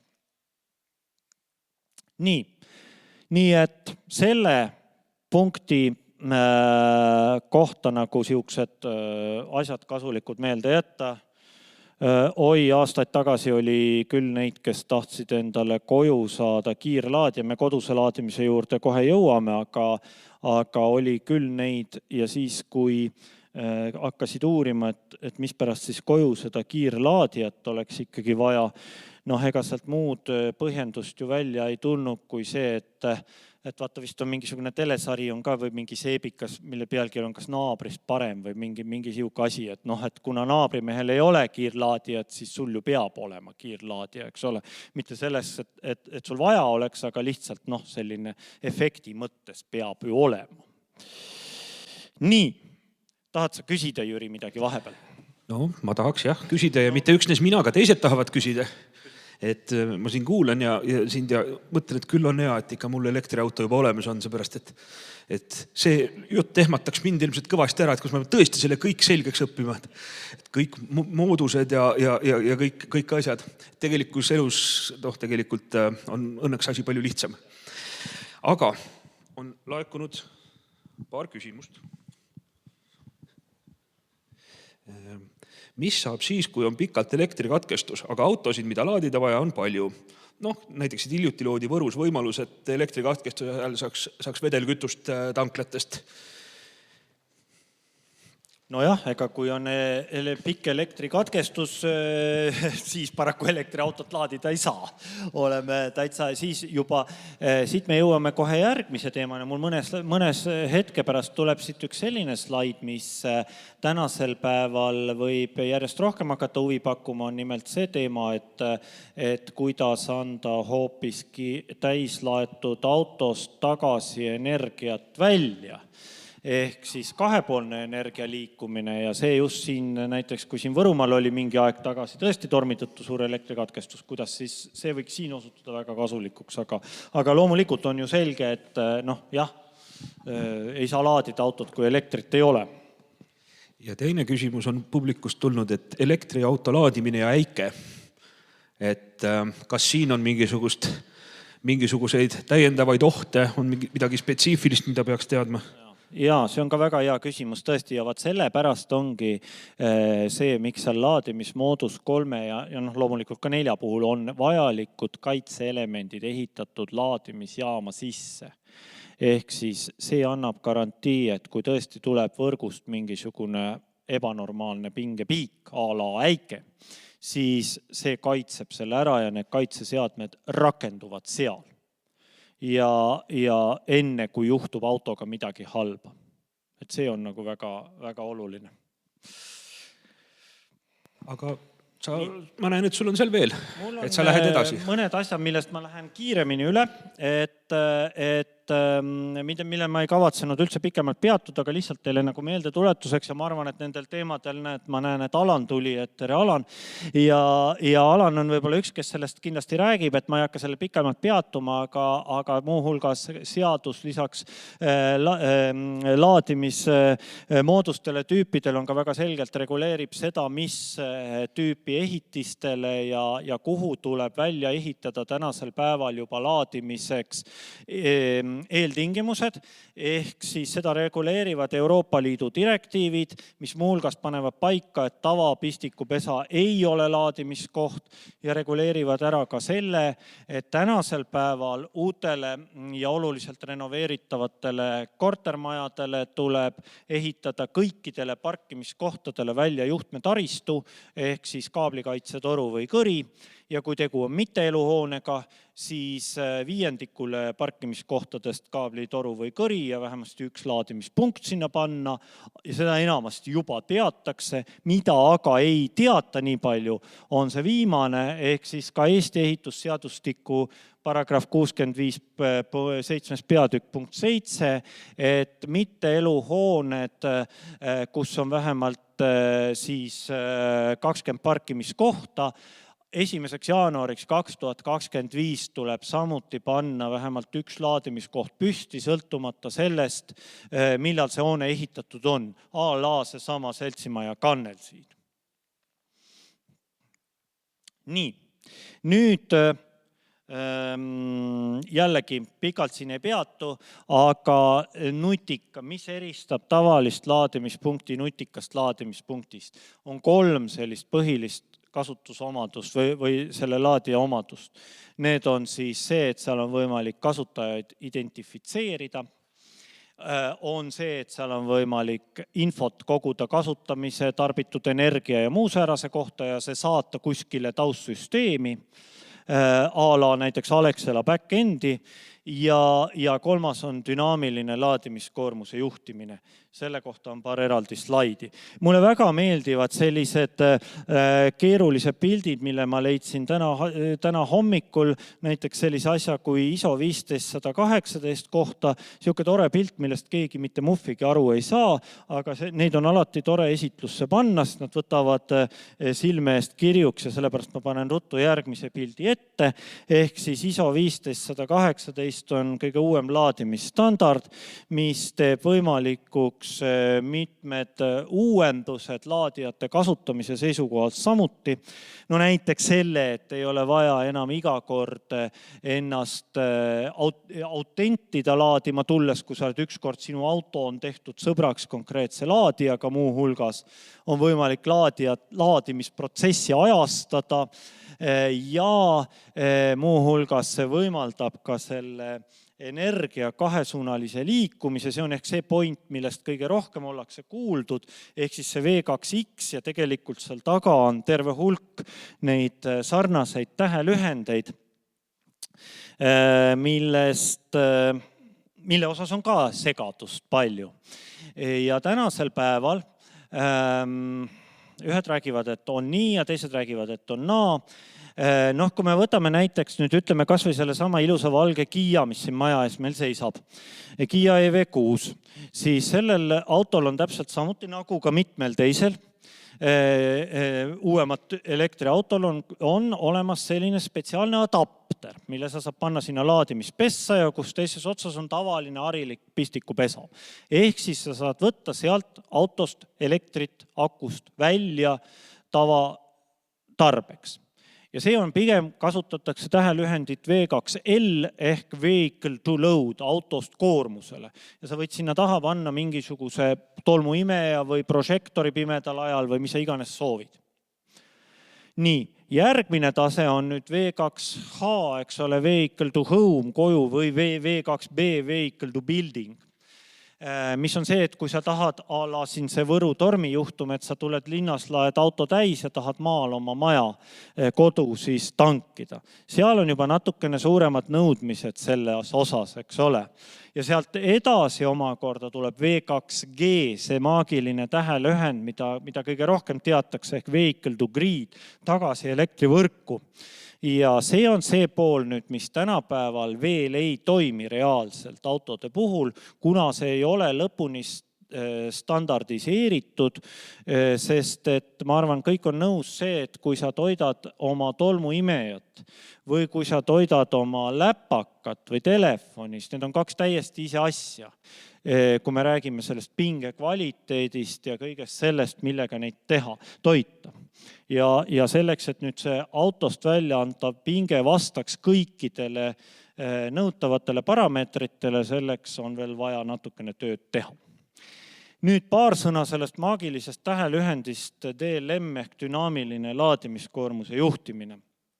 Sellel tahaks peatuda nii palju, et te kõik teaksite, mida see tähendab. See on siis lahendus sellele probleemile, kui on vaja laadida korraga palju autosid, aga majas võimsust ei ole.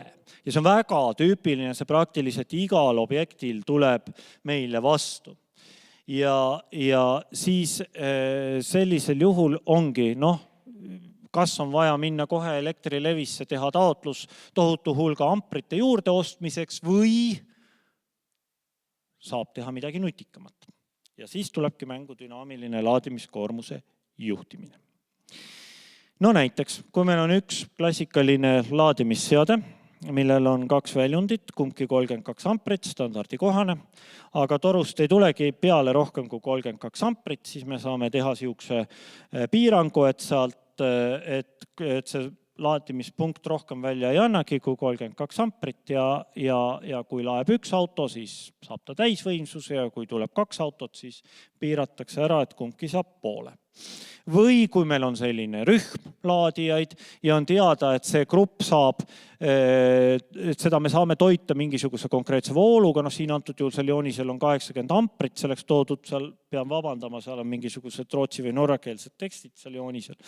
Aga tegelikult need punktid annaksid kokku palju rohkem välja, siis jällegi piiratakse ära nii, et rohkem ei saa. Kas keegi teab, kui palju on üldse minimaalne laadimisvool, millega üldse elektriautosid või pistikhübriide laetakse?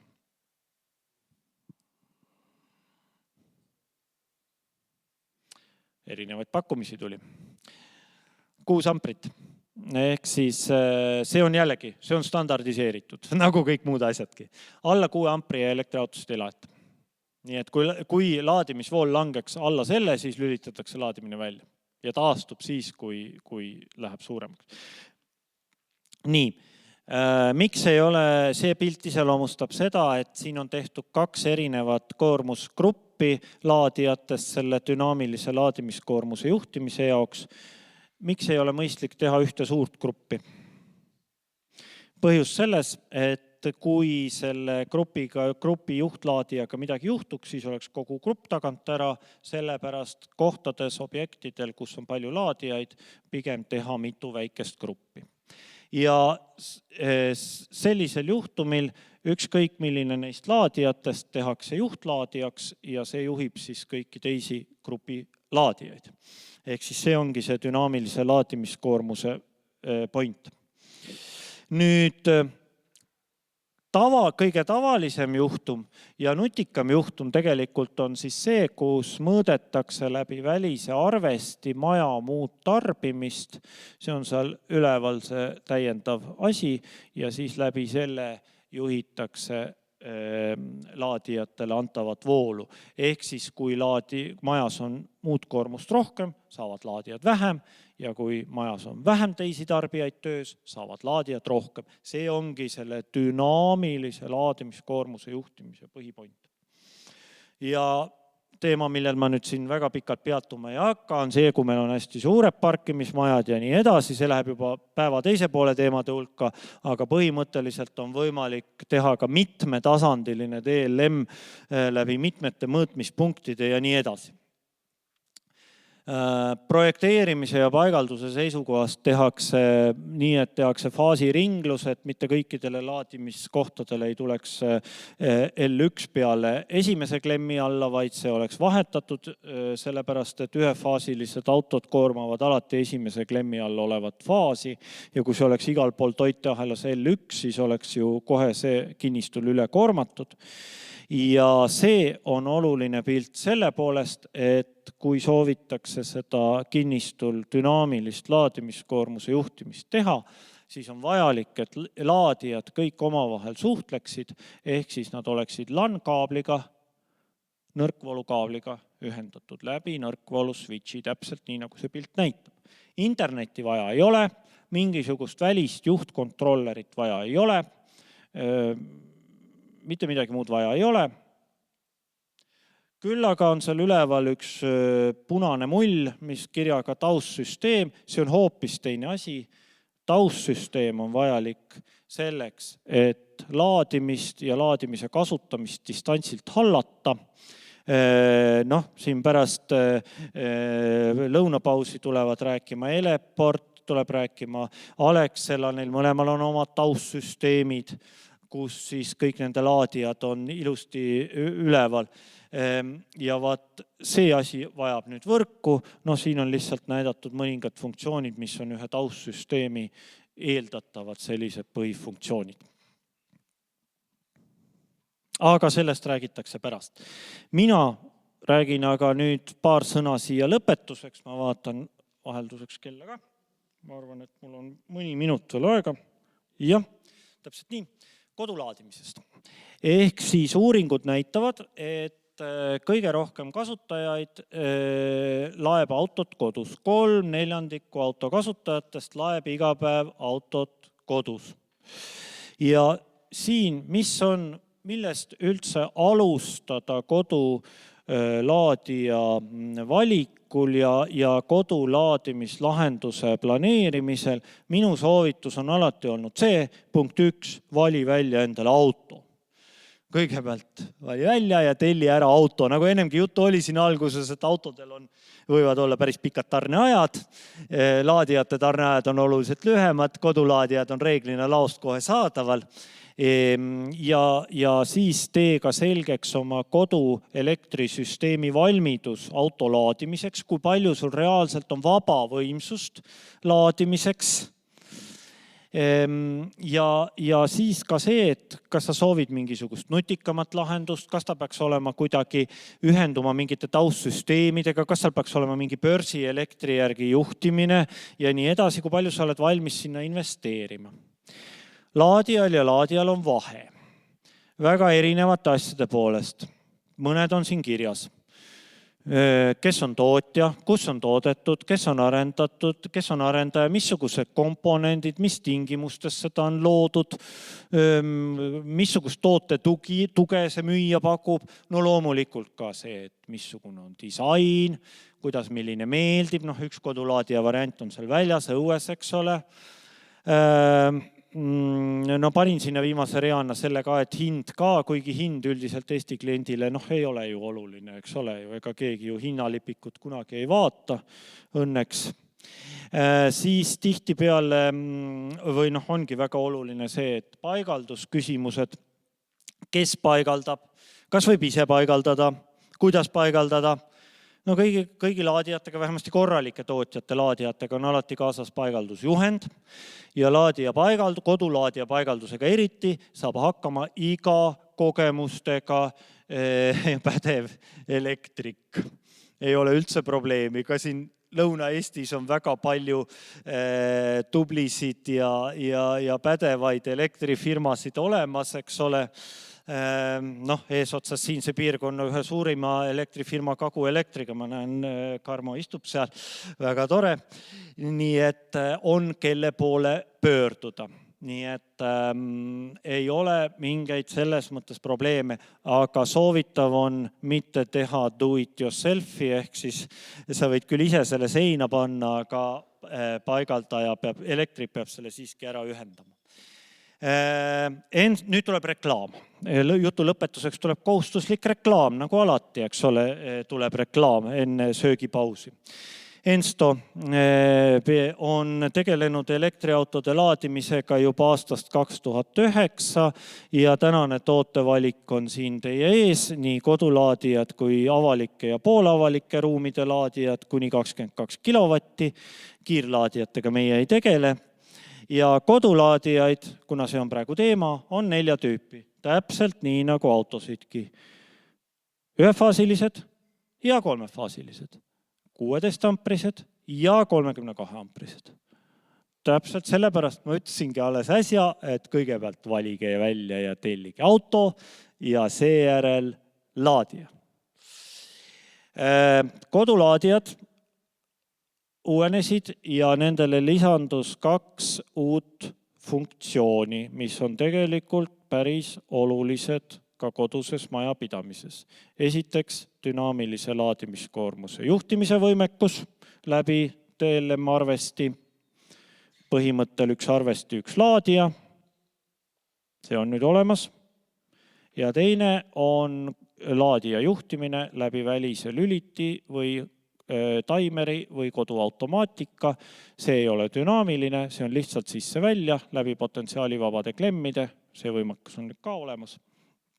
Nii et sinna on juba aretatud igasuguseid nutikaid lahendusi külge, mis võimaldab näiteks ka aretada sinna börsi elektri järgi juhtimise võimekusi külge. Laadijad postipaigaldusega. Ma ei hakka rääkima täna pikemalt nendest avalikest ja poolavalikest laadijatest, sest see ei ole täna minu teema. Siin on lihtsalt need tooterühmad, mis meil on, mida ka näiteks Alexela on usinasti paigaldanud. Need uuenevad nüüd kohe suve jooksul. Siin tulevad mitmed muudatused sisse, sisulised muudatused ühenduse poole pealt ja nii edasi. aga nendest pikemalt ei peatu. Kõik tänased Ensto poolt toodetavad autolaadijad võimaldavad dünaamilist laadimiskoormuse juhtimist alates lihtsatest kodulaadijatest kui nende avalike laadijateni. Kui te valite laadijaid ja võrdlete eri tootjate seadmeid, palun pöörake tähelepanu kindlasti siuksele asjale. Ma lähen siit korra ühe slaidi võrra tagasi. Sorry. Pöörake alati palun tähelepanu sellele, mis seal keskel kuskil on, kus RCD ja RCD-DD ja kaitseautomaadid on. Ehk siis laadimisseadmel, kas on laadijatel, sealhulgas ka kodulaadijatel, alati kõik vajalikud kaitseelemendid komplektis kaasas. See võib olla tootjate puhul erinev. Võrrelge neid alati. Ja kui ei ole seal sees rikkevoolukaitset, kui seal ei ole sees kaitseautomaati ja kui seal ei ole sees alalisvoolu, lekkevoolu tuvastust, kas eraldi seadmena või elektroonilisel kujul, siis tuleb need kõik toiteahelasse sisse panna, mis on täiendav kulu. Tuleb kohe juurde arvestada. Nii et pöörake sellele palun tähelepanu. Meil on need kõik sisse arvestatud. Nii, materjalid muidugi ja siit tuleb veel see viimane reklaamslaid, mis on kõige olulisem kogu tänasest päevast teil meelde jätta loomulikult, ilma kahtluseta, eks ole, see on absoluutne. Ja kirjutage ja joonistage mulle palun, kui küsimusi tekib. Aitäh! Aitäh, Andres! Aga küsimusteta sa ei pääse. Minul endal on selline küsimus, et kokkuvõtlikult, et kas põhimõtteliselt igasse koju on võimalik paigaldada laadija või on mingisugused kitsendused, et mina ei saa. Ma tean, et mina kortermajas ei saa, hea küll, aga... Ja kortermajaga on natuke keerulisem, seal tuleb mängu üks selline tore asi nagu korteriühistu. Isegi kui elektrit jätkub ja ruumi on ja kõike, siis on suur kitsas koht nagu korteriühistu, aga see on omaette teema. Majja. Muidugi saab, igasse majja saab põhimõtteliselt paigaldada, ainult et tuleb realistlikult hinnata. Siin ongi kaks asja, kui me räägime eramajadest, a la siit üle õue, aia taga. Nagu öeldud, enne äsja oli jutu, elektriautot laetakse minimaalselt 6 amprise vooluga, eks ole? Nii, 6 amprise vooluga on laadimiskiirus hästi aeglane. Nüüd, igaüks peab teadma, kui suur on ta maja peakaitse. Kui maja peakaitse on 16 amprit ja sul on seal majas kõik igasugused boilerid, elektrikütted, mis iganes kõik veel. Ehk siis sisuliselt peaaegu kogu aeg kasutatakse see 16 amprit maksimaalselt ära. No siis tõesti reaalselt võttes seda autolaadimise jaoks vaba elektrit ju palju ei jäägi. Ehk siis isegi seda 6 amprit võib nibin-nabin mitte jääda. Ja 6 amprise vooluga kindlasti täis elektriautot a la Kia EV6 või Nissan Ariya öö jooksul täis ei lae. Need Opelid laeb küll, aga täis elektriautot ei lae. Nii et selles mõttes ei saa öelda, et 100% alati igale poole saab panna, aga üldjuhul jah, saab ikka. Aga muidugi see DLM ehk dünaamiline laadimiskoormuse juhtimine on koduse laadimislahenduse kavandamisel väga oluline. Nii. Ja küsib ka publik. Et on tulnud küsimus, kas maailmas on juhtumeid, et akud süttivad ja auto läheb põlema. Ma eeldan siis, et silmas peetakse laadivat autot. Eestiski on mingi maja maha, kuskil mingisugune kõrvaloone maha põlenud, aga mitte aku tõttu, vaid selle tõttu, et laeti tavalisest pistikupesast ja seal taga oli ei tea mis juhe. Ma ei tea, Jaan, võib-olla sul on selle kohta, sa tead maailma seda täpsemalt, Jaan raputab ka pead seal taga. Ehk siis võib-olla mingisuguseid üksikjuhtumeid on kuskil olnud, aga kindlasti see ei ole mingisugune siukene massiline. Minul ei tule küll meelde ühtegi, et oleks nagu otseselt selle tõttu, sest et muu hulgas on ka laadimisseadmetes näiteks olemas kaitsed sisse ehitatud ülekuumenemise vastu. Ehk siis, kui laadimisseadme sisetemperatuur läheb liiga kõrgeks, ka lülitatakse laadimine välja. Auto poolt on igasugused kaitsed olemas, mõõdetakse seda laadimisprotsessi ja kõike. Ehk siis niipea, kui asi muutub vähegi kahtlaseks, lülitatakse välja. Selge. Ja siis väga lihtne küsimus ilmselt sulle vastata. Puhas reklaam, et mis siis selline 32 amprine laadija, mida me seal väljas näeme, maksab? See seal väljas on, nojah, see võib olla nii, see tegelikult on 3x16 seal, aga tavaline, need kõik jäävad tublisti alla 1000 euro. Nii et. Need on kodulaadijad. Nii et need on alla 1000 euro avalike ja poolavalike ruumide laadijad, need on üle 1000 euro. Mida? Oleneb tüübist. Ma saadan sulle pärast hinnakirja, räägime. Nii, ja sellega on küsimused lõppenud. Et ole sa tänatud, Andres, meile valgust kallamast. Aitäh. Ja kui me...